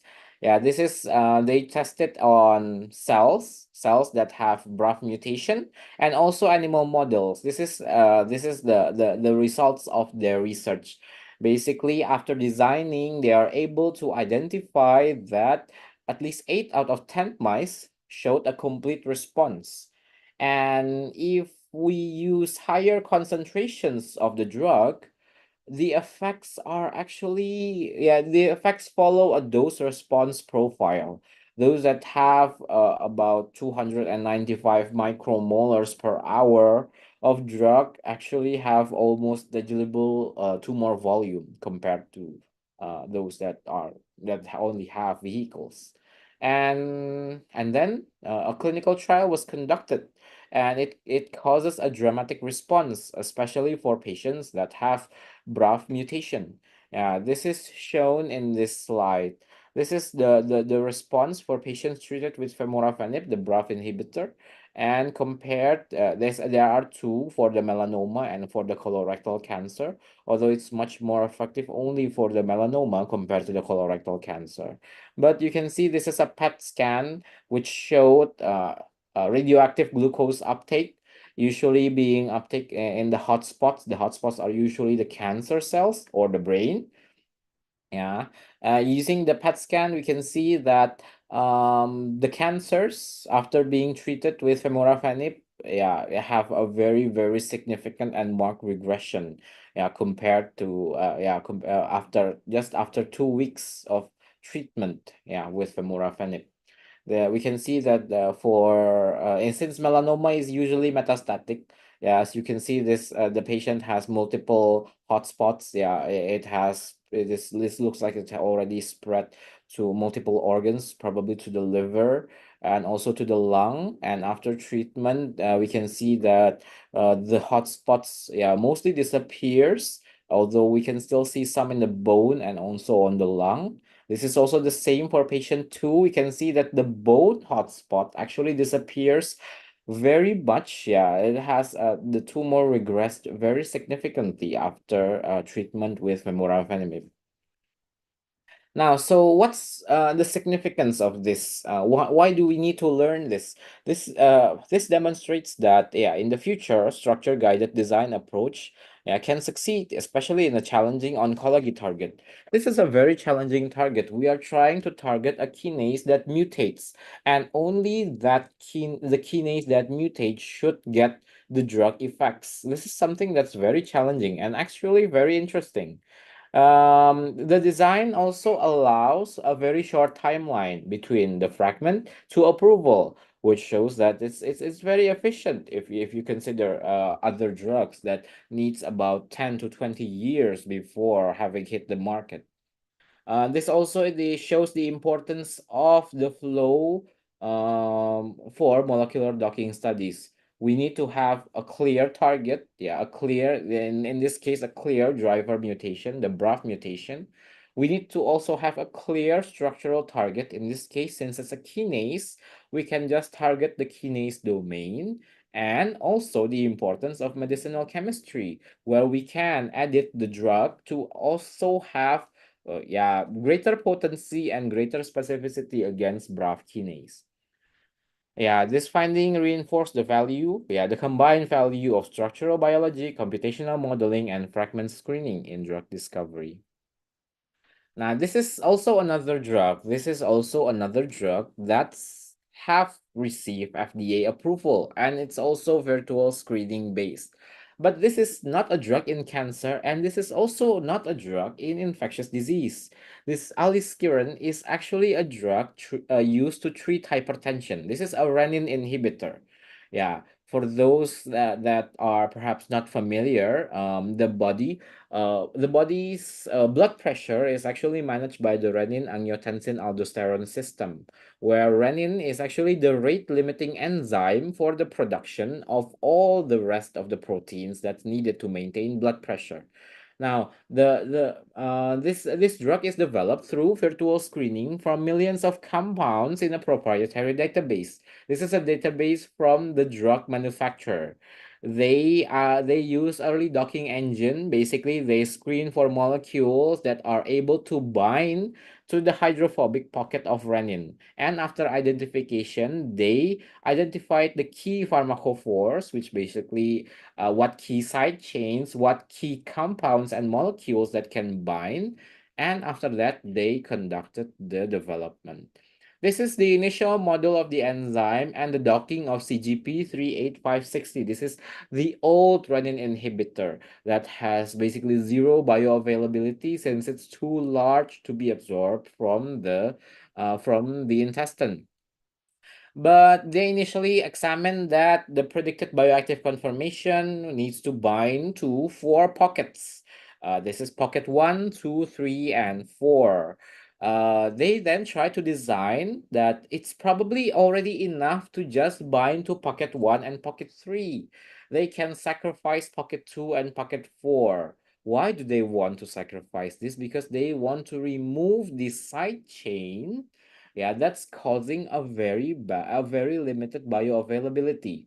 And this is the idea. How do we remove these side chains, maintain a hydrophobic side chains that can bind to pocket 1 and also still bind to pocket 3?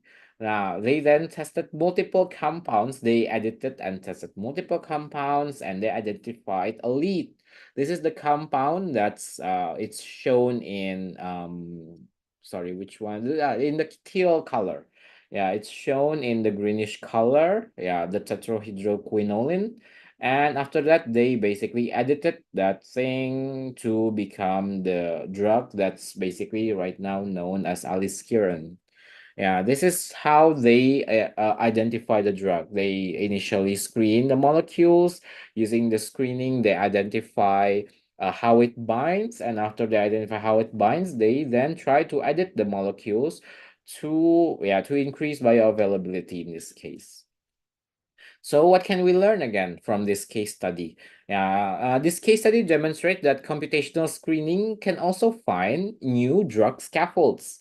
Yeah, this is a problem that's usually the main problem that scientists face when using virtual screening. Since virtual screening only uses the same molecules, wouldn't it that we basically only reuse the same drug? But we can this basically shows that although virtual screening can identify the virtual screening basically identified the tetrahydroquinolin that can bind that have an IC50 of just 0.8 nanomolars. After identifying this is a new drug basically that's not previously used as a renin inhibitor, so it's a new backbone. Yeah, we can find new drug scaffolds, not just reuse existing ones. However, this combines the power of virtual screening, docking, medicinal chemistry, and structural biology.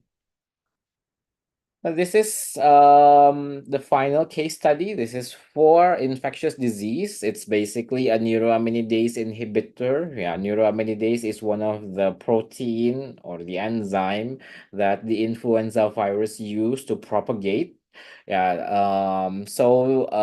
This study basically identified a neuroaminidase inhibitor, a new inhibitor. Um, the previous inhibitor is called oseltamivir, or Tamiflu. It's very famous during the influenza pandemic. About the influenza pandemic a while ago, about 10 years ago. Yeah, the strategy from this, they are quite different. They are actually built a model first. Yeah, they built several models, pharmacophore models from known neuroaminidase inhibitor, and then they perform structure-based virtual screening. So they first design their drugs before performing the structure-based virtual screening to identify 5 lead compounds.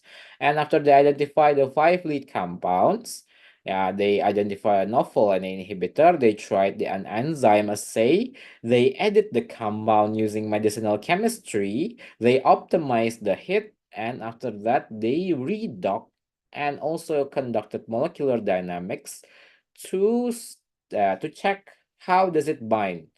So we can understand how the molecule works. And they identified that after editing the molecule, they find that they can improve both hydrophobic and hydrogen bond contacts. This is the initial drug and also the edited version of the drug.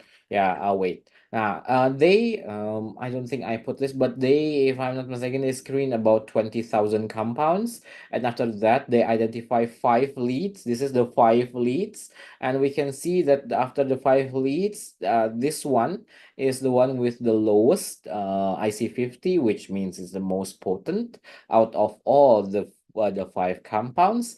They then edited, adding rings and adding side chains. They basically created 11 models for the compounds, And after that, they tested, and one of them, actually compound 1 reached an IC50 of just 0.21 micromolars. They then test the compounds on the neuroaminidase inhibitor on the fourth, and they found that, the 430 cavity, and this is the active site.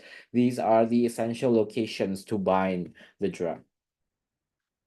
So, what can we learn then from this, from these case studies? Yeah, the use of neuroamidase inhibitor. This is a true virtual screening from starts from virtual screening, identify the hit, and then optimize the lead. Yeah, this is structurally distinct, from those already known drugs like oseltamivir and etc. And this shows that computational screening can still find scaffolds that are different from the original scaffolds. And this is docking and binding mode analysis guided every optimization. Yeah, this is probably one of the most defensible examples of hit discovery. Yeah, it starts from a large library, a virtual screening, a docking, a biochemical testing. After that, a hits, and the viral hits and structural optimization. This is usually something that we see right now in many research, that they started from a large library and ends up with structural optimization. Yeah. However, what's the challenge between this? The main problem with docking and with computational prediction is the many false positives. Like previously, this does not hit the clinical trial yet. Yeah, this research has been proven experimentally, but it's not been proven in humans. So we don't know for sure whether this drug actually works or not. Yeah. Why is it, or why do we still, why this happens? Why is there so many false positive? The problem is the oversimplified energy calculation. Yeah, in molecular docking, we assume that the drugs, we basically simplify so many energy calculation, that the results are basically just prediction. It's not true simulation. Even if we use molecular dynamics where we truly simulate the drug, even simulating a molecular dynamics for about 100 nanoseconds would probably take a machine about a few days or a week, perhaps. So many of the prediction, are just predictions. The second problem is that there are so many promiscuous compounds, basically compounds that bind everything. In my previous experience, there is a compound that I test that can bind through virtually any proteins that I've tried binding them with. It always resulted in about -6 kilocalories. Sometimes it resulted in -10 kilocalories. It looks like a proper compound, but it's weird if a compounds can bind everything. Then the main problem is off-target cytotoxicity. Yeah, it probably causes a more toxic effects. Yeah. The third problem, this is also previously discussed. Proteins are flexible. However, in our case, we model the proteins as rigid. Most molecular docking simulation model the proteins are as rigid, so we don't know. Some ligands actually bind to a protein and then changes the protein's conformation, therefore making the active site inaccessible. For example, allosteric inhibitors, which basically means the ligand doesn't bind to the active site, is very hard to model using molecular docking. Molecular docking is best to model ligands that binds to the same active site, therefore a competitive inhibitor of the known drugs. This is a much better use of molecular docking. The fourth is water molecules matter, but we remove all water molecules during docking. Yeah, we basically said that we don't need water molecules. However, water molecules are everywhere, and their hydrogen bonds also helps our ligand actually binds to the targets. So what can we do then in the future? In the future, there has been many hybrid methods between traditional docking and right now it's going on the trend, artificial intelligence. There are several there's several new applications, several new approach like DiffDock, DeltaDock, and Unimol. And there is also the new generative AI that's basically generating us new molecules instead of screening them. So yeah, we ask the AI to try to generate molecules that fit a certain binding pocket. Yeah, this is still in development though, so there are not much yet, but perhaps in the future we can finally see drugs that are designed by, yeah, artificial intelligence. This is the summary and take-home points in this short session. We have covered three major topics about what is molecular docking and why it matters. Yeah, this matters since in the future, yeah, this is probably going to be more widespread. Virtual screening with the amount of data that's available now, this is probably a much more approachable target. We have discussed the clinical application and success. We discuss success. What we don't discuss the failures. There are so many failures of drug discovery using molecular docking, and that's why for screening about 2 million compounds, you only get one hit compound. Yeah, and that's if you're lucky. Yeah, that's the main problem with this. And limitations are real, even if that this is the same thing that even if you see success in the initial docking stage, there are still problems after applying it to real world conditions. Yeah, this is yeah, basically a final take home points that molecular docking is powerful. It accelerates drug discovery. However, validation is essential. There are a lot of papers that show molecular docking without validation. Is it wrong? Yeah, it's not entirely wrong, but it's just one part of the equation. Yeah, when molecular docking is best used as part of an integrated approach. Yeah, where it helps develop new drugs and hopefully in the end helps patient outcomes. Yeah. Thank you very much. This is the end of my presentation. Okay, thank you very much, Dr. Ardo, for the insightful talk. Okay, now we will start our Q&A session. Please all participants still remain in the meeting room after the Q&A session because we will have our photo session after this.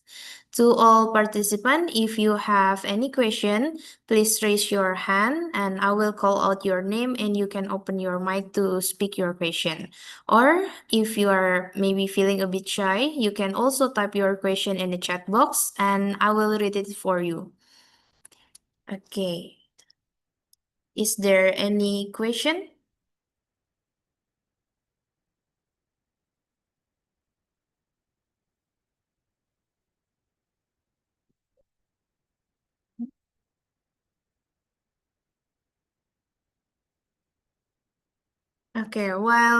Maybe while we are waiting for our participant, actually I have question for both Dr. Mahalaxmi and also Dr. Ardo.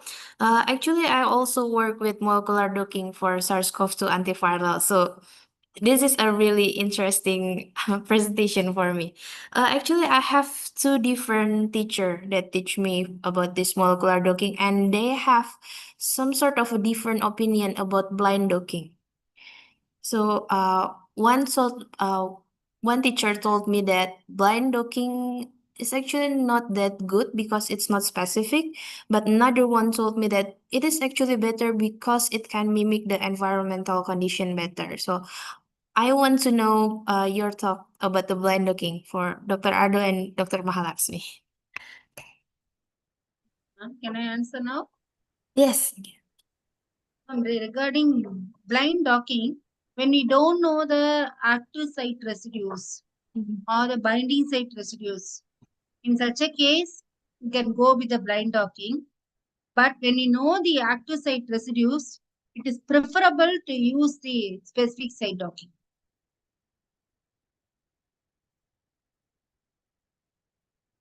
Have I answered your question?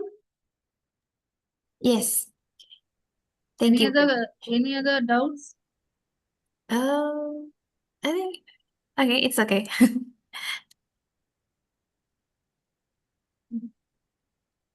Dr. Ardo, maybe you want to answer the question? Okay. Yeah, it's pretty similar to what Dr. Mahalaxmi have said that if you already have an active site, it's perhaps better to just dock at the active site instead of blind docking. To be honest, if you ask me, I'm the one. I also I will agree with the person that said blind docking is probably a bad idea. At least it's Oh. for me. Yeah. Although blind docking, yeah, it did simulate the main thing. That yeah, if you dock, it simulate the real conditions if you put basically some molecules and then it attach. But the problem is molecules do attach to each other every single time. Yeah, if we don't know if that's an active site, yeah, it's just going to attach and perhaps do nothing, or perhaps it's going to attach at that protein and then attach at another protein again. Yeah, we basically don't know what it will do since in docking we try to predict something that perhaps inhibit a function. So we try to dock at the kinase site. If our drug is docked at the kinase site, then the substrate, the original substrate, cannot dock there. We have a proposition then. However, if we do blind docking, we dock at a site that we don't know if it's an active one. What are we expecting? That's something that we cannot answer to if we only use blind docking. If we want to say that it's an allosteric inhibitor, that's also a problem. How do we prove that it's allosterically inhibiting? We cannot see the protein moving at that time, right? Yeah. So I guess that's my answer for that. Thank you. Okay. Thank you very much for the answer. Actually, I want to ask a bit, clarify a bit about the blind docking. Actually, one of my lecturers said we can use blind docking if we separate the grid box into a smaller little box and do the docking on each little side of the protein. Is it really possible? Is it rational enough? Maybe Dr. Mahalaxmi and Dr. Ado, what do you think? Answer. Yes, as you mentioned, we Mhm. can narrow down the grid box, Mhm. and then the grid box can be specified to a particular active site or a cavity. Because when we specify the grid box, we can spell out the pocket site, and then that's another idea when we don't know the binding site residues. It's another approach that normally follow. And one more approach is maybe we can, when we don't know the active site, we can look into similar protein molecules, similar proteins or similar ligand molecules, and try to see what is the active site. If we identify a family of proteins wherein the active site is there or wherein the binding site is there in the PDP database with ligand molecules docked, I showed in my slide, that is experimentally determined protein and ligand molecules are there. Those molecules can be used as reference in case we don't know the binding site. Okay, thank you very much. Okay, maybe I want to add a bit on that. Yeah, we can actually, yeah, as Dr. Mahalaxmi said, we can see other proteins. We can try to check if yeah, a lot of proteins have a lot of homology, especially the kinase. We can actually, I just identify the kinase domain and then dock there. But another thing, there are also many tools that can predict binding pockets. Yeah, we can rank and score them based on that, and that's probably much more preferential compared to just blind docking. So if we don't really know where, we probably can try to identify the active sites through predictions and try docking there. That would probably be a much better solution for that. Okay, thank you very much for your answer. Okay, next maybe we have question from Agnes. Okay, Bu Agnes. Okay, maybe you can turn on your mic and ask your question directly. Okay, thank you, Bu Audrey, for this chance. So, first of all, I would like to deliver my gratitude for both of the speakers for your valuable insights for us.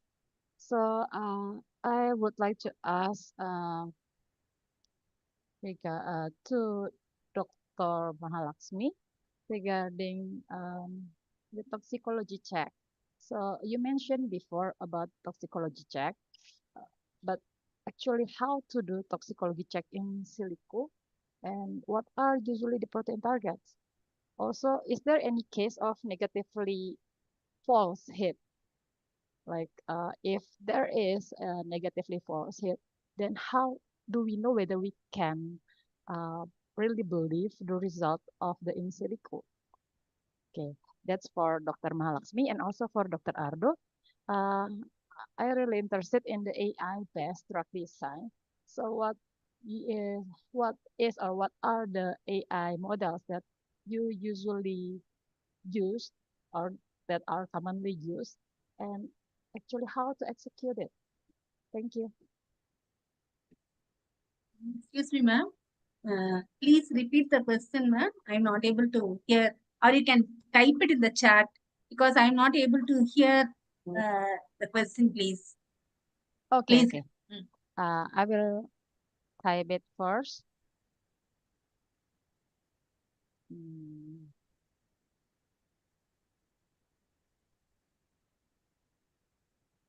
Okay, maybe while Miss Agnes is typing, I'm going to answer a bit about the AI side.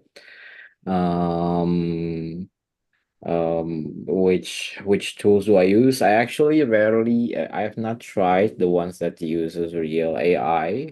That's just been published about 2024 and 2025, especially regarding the use of generative AI, etc. However, I have used machine learning assisted. So it's basically just a small QSAR. A QSAR is a quantitative structure activity relationship. Basically we have a protein. We try to dissect the proteins to a fingerprint, like sorry, we have the ligands. We then we basically make the ligands into fingerprints, a molecular fingerprints of the ligand, and we then ask the computer to learn that if this ligand is like this, they would result in like how much is the IC50 or how potent it is. And after we train them on the data set and it's trained, we can actually get accuracy like about 80 to 90% at screening substances that are active or inactive. And then we can then just use the drug, any other phytochemicals. We turn them to another fingerprint. We fed them to the model, and the model can output the probability of either it's inhibiting or perhaps not active at all in inhibiting a certain substance.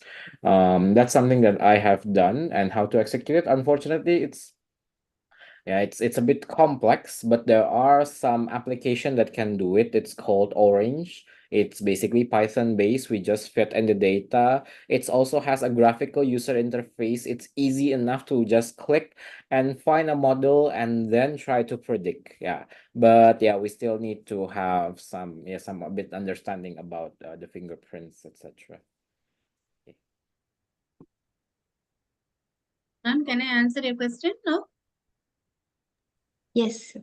Related to toxicology prediction, there is a server called as MED-BIOTECH predictor. That is, we can just feed the ligand molecules there. It will be able to predict what will be the toxicity level. So that is based on the previous reports. It tries to take into account what are all ligand molecules which are toxic, and then tries to search the ligand molecules that are given as input and tries to say what is the toxicity level of that particular molecule. Even SwissADME, there's a server called as SwissADME, wherein I can just upload the ligand molecules. It just gives what is the absorption, distribution, metabolism, excretion, and toxicity. All these are based on Lipinski's rule of 5. That is, it should have hydrogen bond donors, acceptors, all will be in odds of 5. That's why it's called as Lipinski's rule of 5. The molecular weight should not be high. The number of rotatable bonds should be less. All these are criteria which it will take into account, and based on it, it will try to give what is the toxicity profile of the ligand molecules. So when you're testing the toxicity profile of the ligand molecules, we'll narrow down those ligand molecules. We'll not take those molecules which do not pass the Lipinski's rule of 5. That is one rule.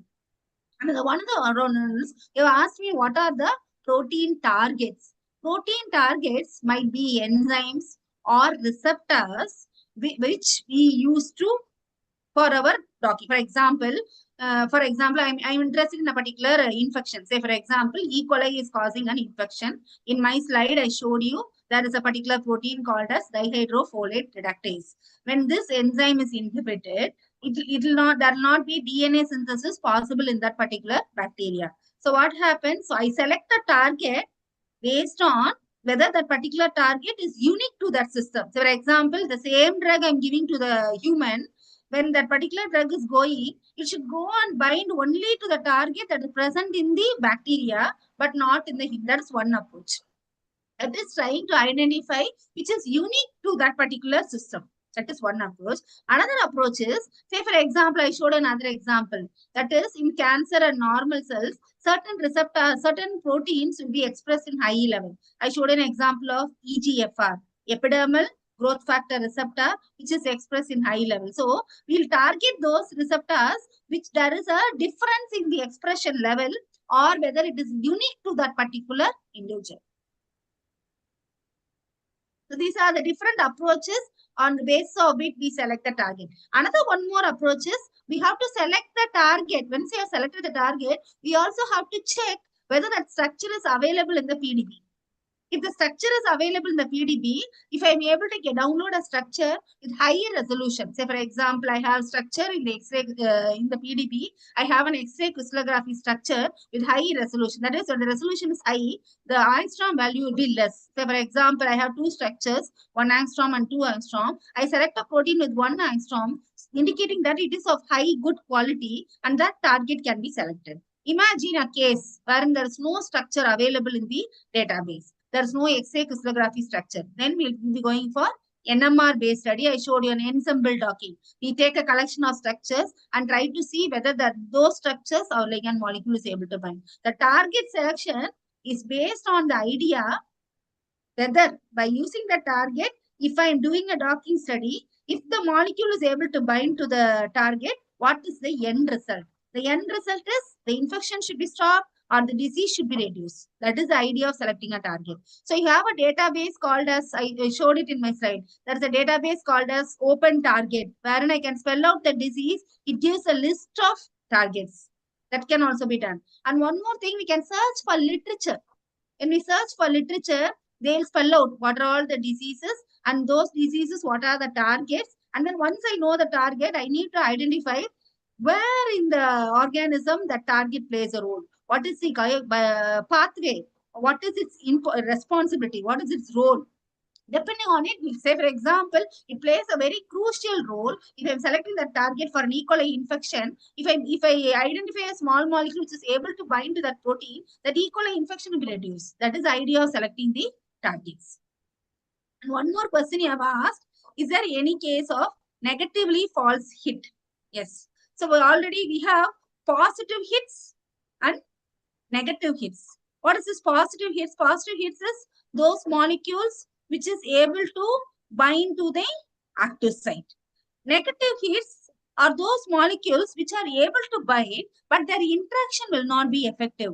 Or say, for example, I tested in the lab, sometimes in silico results, I get a particular result. I said, no, for example, I start with millions of compounds. I narrow down to 3 compounds. Those 3 compounds, they have a docking interaction. But when I tested in the lab, there will be a variation. That IC50 level, the inhibition level will be less. In such a case, that can not be taken as a positive hit. But the chance is comparatively lesser.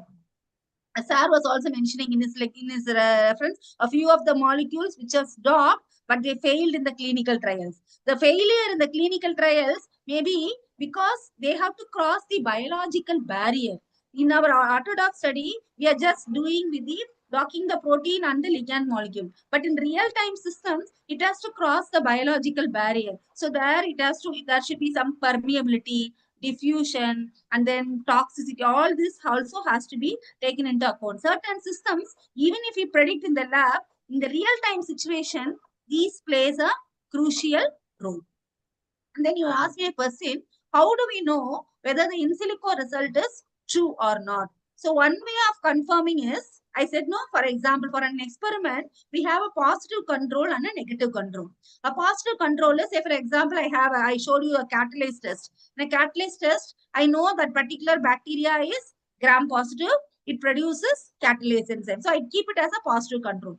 I take another organism I just add the hydrogen peroxide and try to see whether there are gas bubbles. So when the test organism, the gas bubble is coming, I'm sure, okay, it is like the positive control, so it is gram positive. Similarly, in docking also, we can have a positive control. Positive control is we take a protein with a docked ligand molecule, which is already available in the PDB. Experimentally determined structure, PDB structure with the ligand molecule. That will be the reference molecule. So what we do, we take that and keep it as a reference. And then while I do the docking, I separate the ligand molecule and then I dock my own ligand molecule for the docking process. So here, once I do with the test ligand molecule, I have to check with the experimental ligand molecule, what is the interaction, what is the energy. That is one way of confirming. And then apart from that, after doing a docking, as I already mentioned, we will be going for post-docking evaluation. That is your molecular dynamic simulation, trying to mimic the system, trying to apply some energy and trying to see what happens to the interaction, whether there is stability in the interaction. That also can be taken into account to see whether the docking results are reliable. Ma'am, have I answered my question? Agnes ma'am? Yes, thank you, Dr. Mahalakshmi and Dr. Ardo, for your answer. Not able to hear you, ma'am. Yes, Dr. Mahalakshmi, thank you for Thank your you, ma'am. answer. Thank Also, you, thank you, Dr. Ardo. Okay. Okay, thank you very much for your answer. Next, maybe we will move first for we will move first from to the question from the student in the chat box first. Here Hans have a question for Dr. Ardo and also Dr. Mahalakshmi. What is the biggest limitation of molecular docking?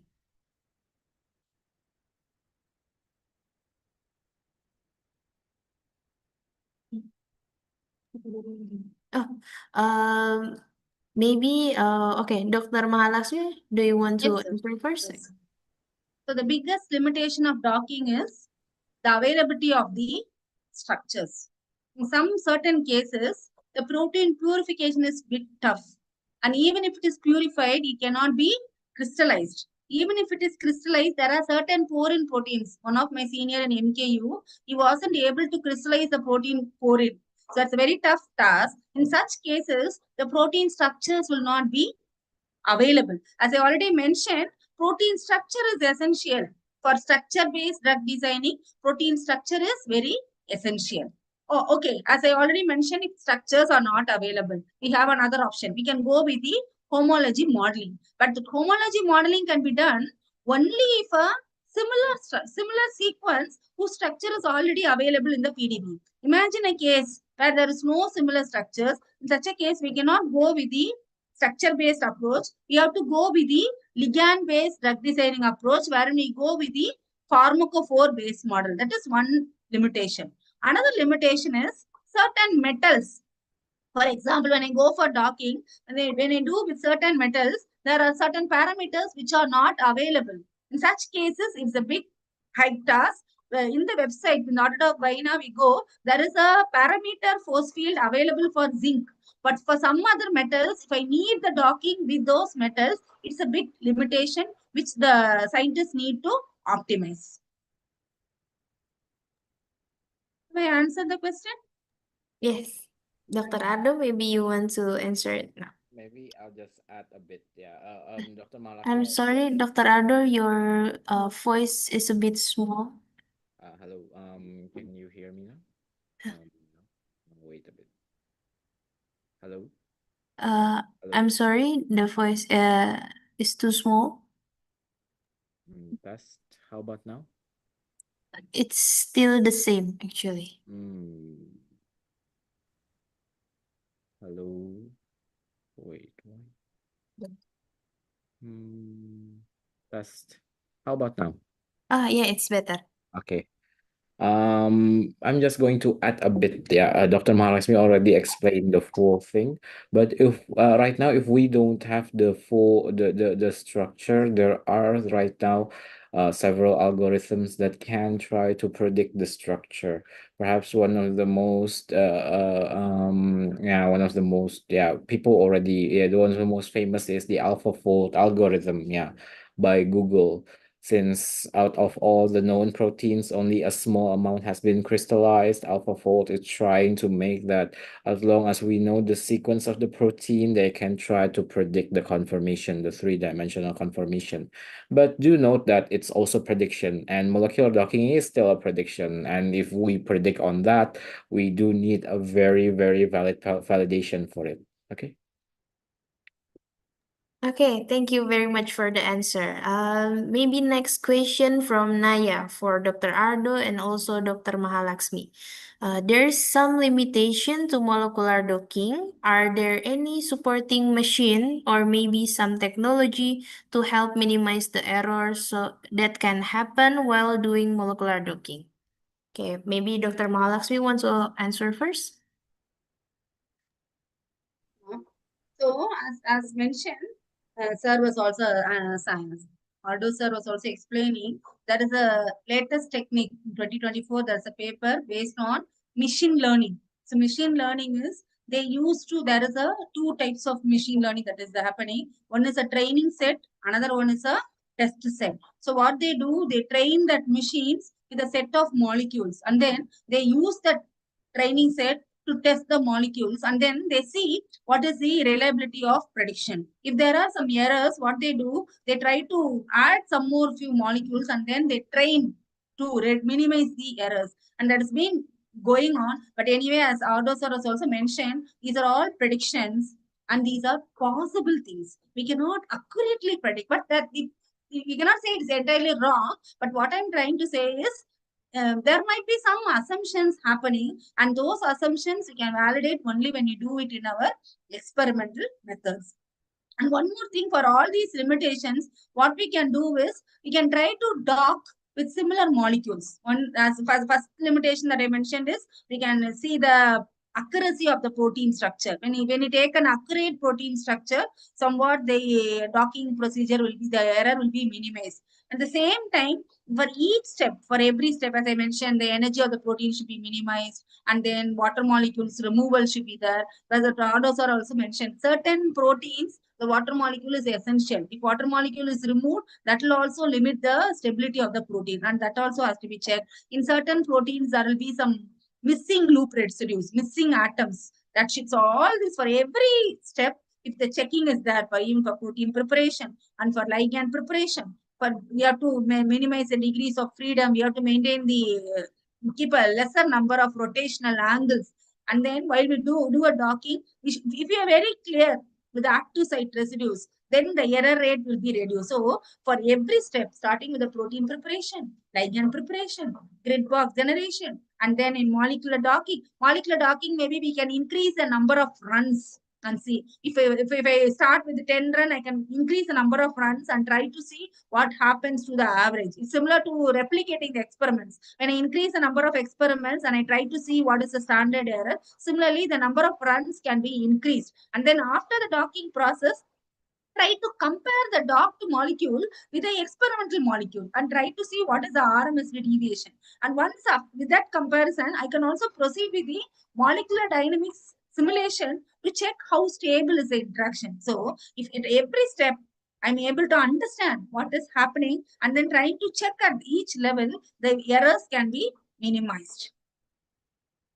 Thank you. Okay, thank you. I hope Neha, I have answered your question. Yes, it's really good. Thank you. Okay. Maybe now, Dr. Ardo, you can answer the question too. I have no further it's nothing to add from Dr. Mahalakshmi. Yeah.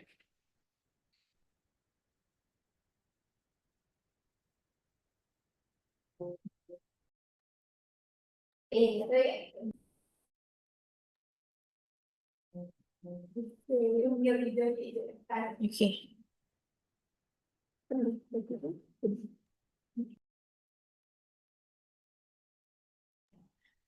Okay, so maybe we move to the next question from Nabila. Okay. So this question is for Dr. Ardo.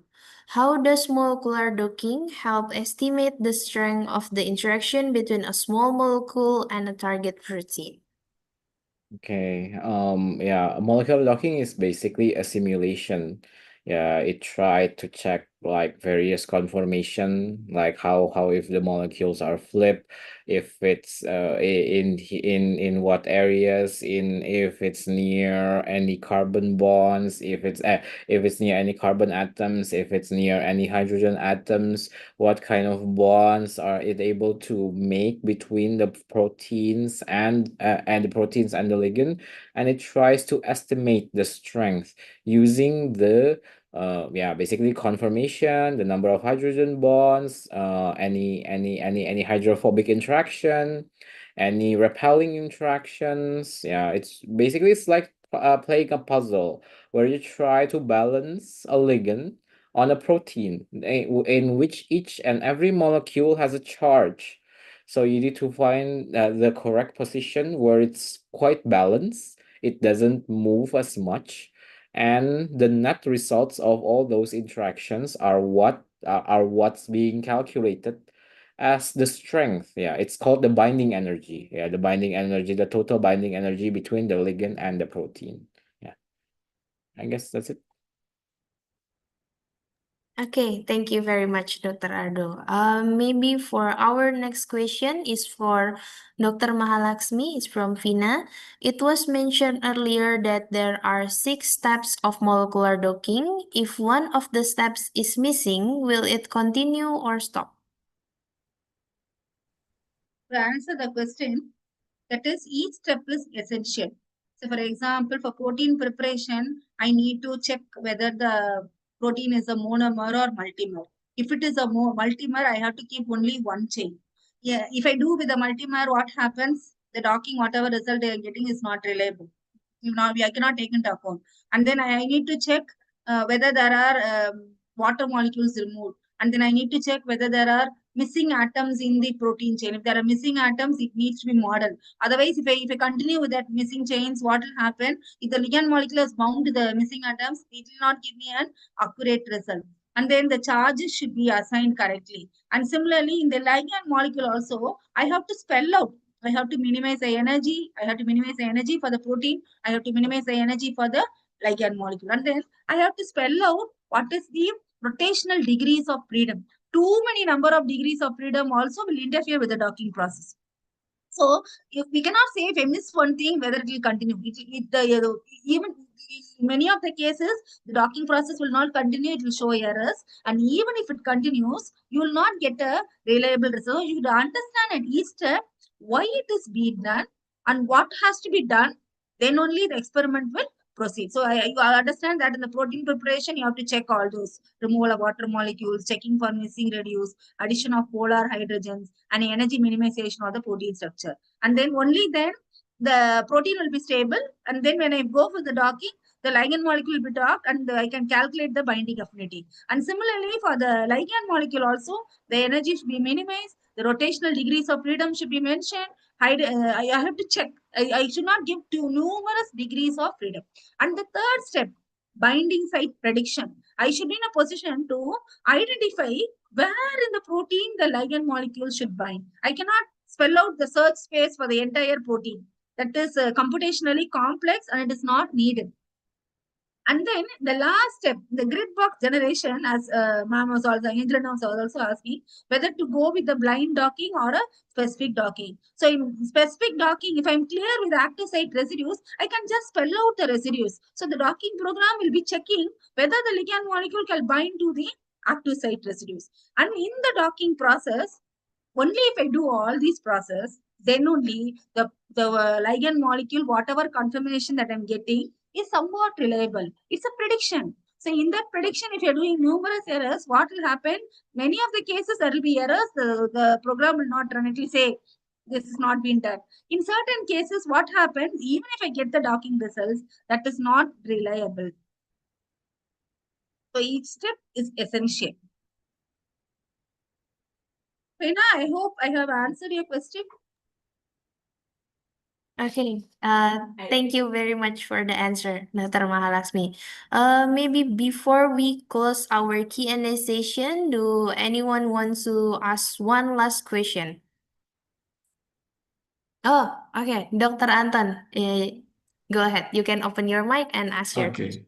Okay, thank you, Ms. Audrey. So, thank you for Dr. Maharasmi and Dr. Ado for the insightful delivery of the topics. I have actually two very short questions actually. I make it very short. So, I noticed that Dr. Ado already mentioned about um, the docking in using some melanoma. So I just remember that the ligand for melanoma is actually homologous. I mean to the other kinase. So uh, if a ligand uh, appears to show a good binding to the target kinase. Usually in cancer, we target the kinase, but actually that kinase has other homologs. So therefore, when we validate it using in vitro or in vivo models, so it usually leads to severe toxicity. So how do you computationally, I mean, like predict and design for the selectivity, and maybe not just the affinity, but the selectivity? So is that actually the challenge right now? What do you think about that? And the second one is for the Dr. Masalatmi. Well, we have medical, I mean the biotechnology students. So it appears that if you want to understand molecular dockings for the drug development, you should have a good understanding to chemistry, whether it is a fundamental organic chemistry, analytical chemistry, or any other tips to boost their confidence or and their motivation for the student to learn that. Thank you. Okay, maybe I'm going to answer Dr. Anton's question first. It's very true that there are many homologs kinase, and if we design to bind kinase, but it binds to every kinase in the body, yeah, it would probably leads to very severe toxicity. But yeah, in melanoma, they actually focus on the design on the mutation aspects. Yeah, the BRAF kinase has the Phe600E mutation, which basically meant that the amino acids valine is replaced, if I'm not mistaken, by glutamine. Yeah, by glutamine acid. Now they actually use that as a target.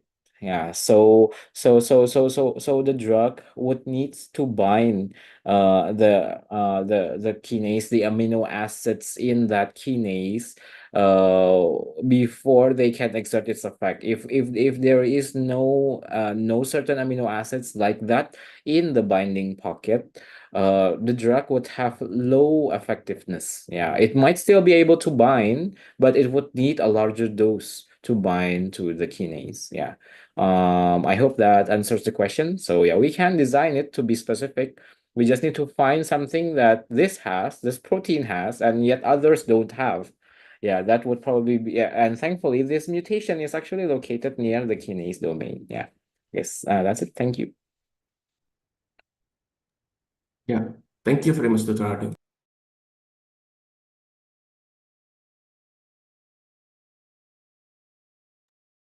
Sir, in order to study molecular docking, first of all, they have to understand the structural biology. They should understand what is a structure and what are all the different databases wherein they can download the structures. So I gave a brief overview. That's a database called as Protein Data Bank. The Protein Data Bank, you have 3 types of structures available: X-ray crystallography structures, NMR structures, and cryo-electron microscopy. So they should be in a position to understand what is a structure and what are the different structural representation. That is, for a protein, we can go with a two-dimensional structure representation. Two-dimensional structure representation is given a sequence. There are servers. There is a server called as PhD server, which will be able to predict where in the sequence there is a helix, there's a beta sheet and loops. First, they should know person to understand how from a sequence they can predict the secondary structure. Then with the secondary structure, then they also should understand what is a three-dimensional structure. And then how those three-dimensional structures are determined. So here in PDB, whatever protein structures are there, it is being determined using experiments. They should have the basis of how those experiments are done and when do we go for those experiments. So for example, X-ray crystallography can be done only for certain range of protein structures. For those structures where we can purify and crystallize, and even if we crystallize, it should be able to withstand the X-ray diffraction. And then for certain structures which we cannot crystallize, they'll be going for ensemble. In one of my slides, I showed that ensemble. Ensemble is a collection of structures which we receive during NMR. And then they should also understand in X-ray, it is like a photograph, and in NMR, it is like a video. They'll be able to see the different conformations of proteins. First of all, before going into docking, they should have a clear idea about what are all the structures available, and then they should also understand the that is the structural quality and resolution. X-ray crystallographic structures are of high resolution, followed by NMR and followed by cryo-electron microscopy. In case if the structures are not available, then what should we do? What are the different prediction methods that can be done? For prediction is done only when the structures are not available, and prediction can be done only when there is similarity to the existing sequences whose structures are already determined. And then in prediction, we have three different approaches: homology modeling, threading, and ab initio prediction. Homology modeling can be done only when there is similarity to the sequences whose structure is available in PDB. If there is no similarity, they should go with the fold recognition servers. And if there are no folds, they'll go with the ab initio modeling. And then they should understand what is determination and what is prediction. And then after prediction, say for example, they have the structure, they should be in a position to understand how to evaluate the structure and why the structure should be evaluated. So only when we do the structure evaluation, they'll be able to understand what is the quality of the structure. After understanding the quality, then they should go with the small molecule databases. What are all the small molecule databases? How it can be downloaded. Once they have a clear idea about the small molecules, then they can move into the docking. In docking, they have free softwares as well as web-based servers. I normally recommend Autodock Bina because it's highly reliable. They keep on refining every version they release. I hope I answered your question, sir. Dr. Ant. Yes, thank you very Thank much. you, sir. Yeah. Thank you. Okay, thank you for all the great question and thank you to both of our speaker for the response. So before we end the webinar, we'll have a short photo or screenshot session. And for the participant, this photo will be used to confirm your attendance. So for those who can, we kindly invite you to turn on your cameras. While we are waiting for the others to turn on their camera, we have sent the attendance form on the chat box, so please also remember to fill in the attendance form. And before the participants switch on their mic, I'll take this opportunity to thank the entire organizing team for providing me this opportunity to interact with the Indonesian students. I thank Professor Gawati and Dr. Priyadashni Rajendran who made this opportunity possible for me. Thank you. Okay. Thank you very much, Dr. Mahalakshmi. Okay. Okay, we actually have 6 pages here, so please hold your pose until all pages are finished. We'll take the photo on my count. Okay, 1, 2, 3, and smile.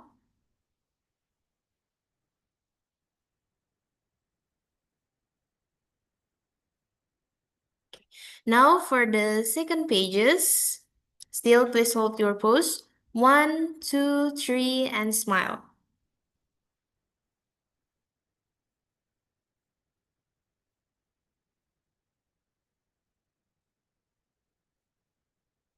Okay, now for the third pages, please hold your pose. 1, 2, 3, and smile.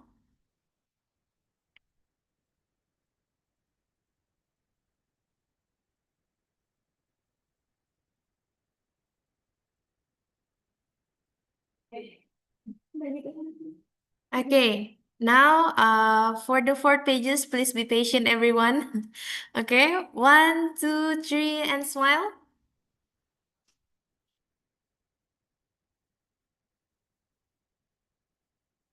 Okay, now for the fifth pages, 1, 2, 3, and smile.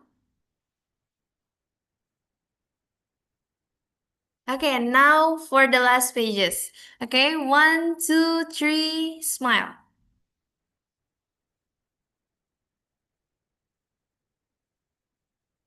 Okay, thank you everyone. To conclude our webinar, we will now have a closing statement and also a prayer from the head of the Biotechnology Undergraduate Program, Dr. Anton. Okay, for Dr. Anton, the screen is yours. Thank you. Thank you very much, Dr. Mahalasmi and Dr. Ardo. We are very honored to have you, both of you, as our speaker. May we have future collaborations and in any forms that benefits both of our institutions and our students. So let me pray. Let us pray in. Before closing this station, I will lead in a Christian way. So let us pray.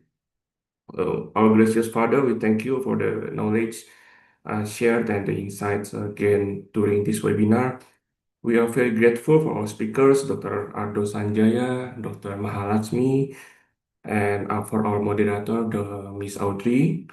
We pray that you will bless the participants and may we use what we have learned today to serve others and to bring glory to your name. We grant us all our safe journey to our next plan, and we pray under Jesus' name. Amen. Okay, thank you very much, Dr. Anton. And with that, we have come to the end of today's MED-BIOTECH webinar. On behalf of the organizing committee, I want to thank our amazing speakers, Dr. Mahalaxmi and Dr. Ardo, and of course, to all our participants for spending your afternoon with us. We hope today's session has been insightful and enjoyable. Have a wonderful day and see you at our next webinar. Thank you very much, everybody. Have a Thank you good very weekend. much. Have a good weekend, all. Thank you. Thank you.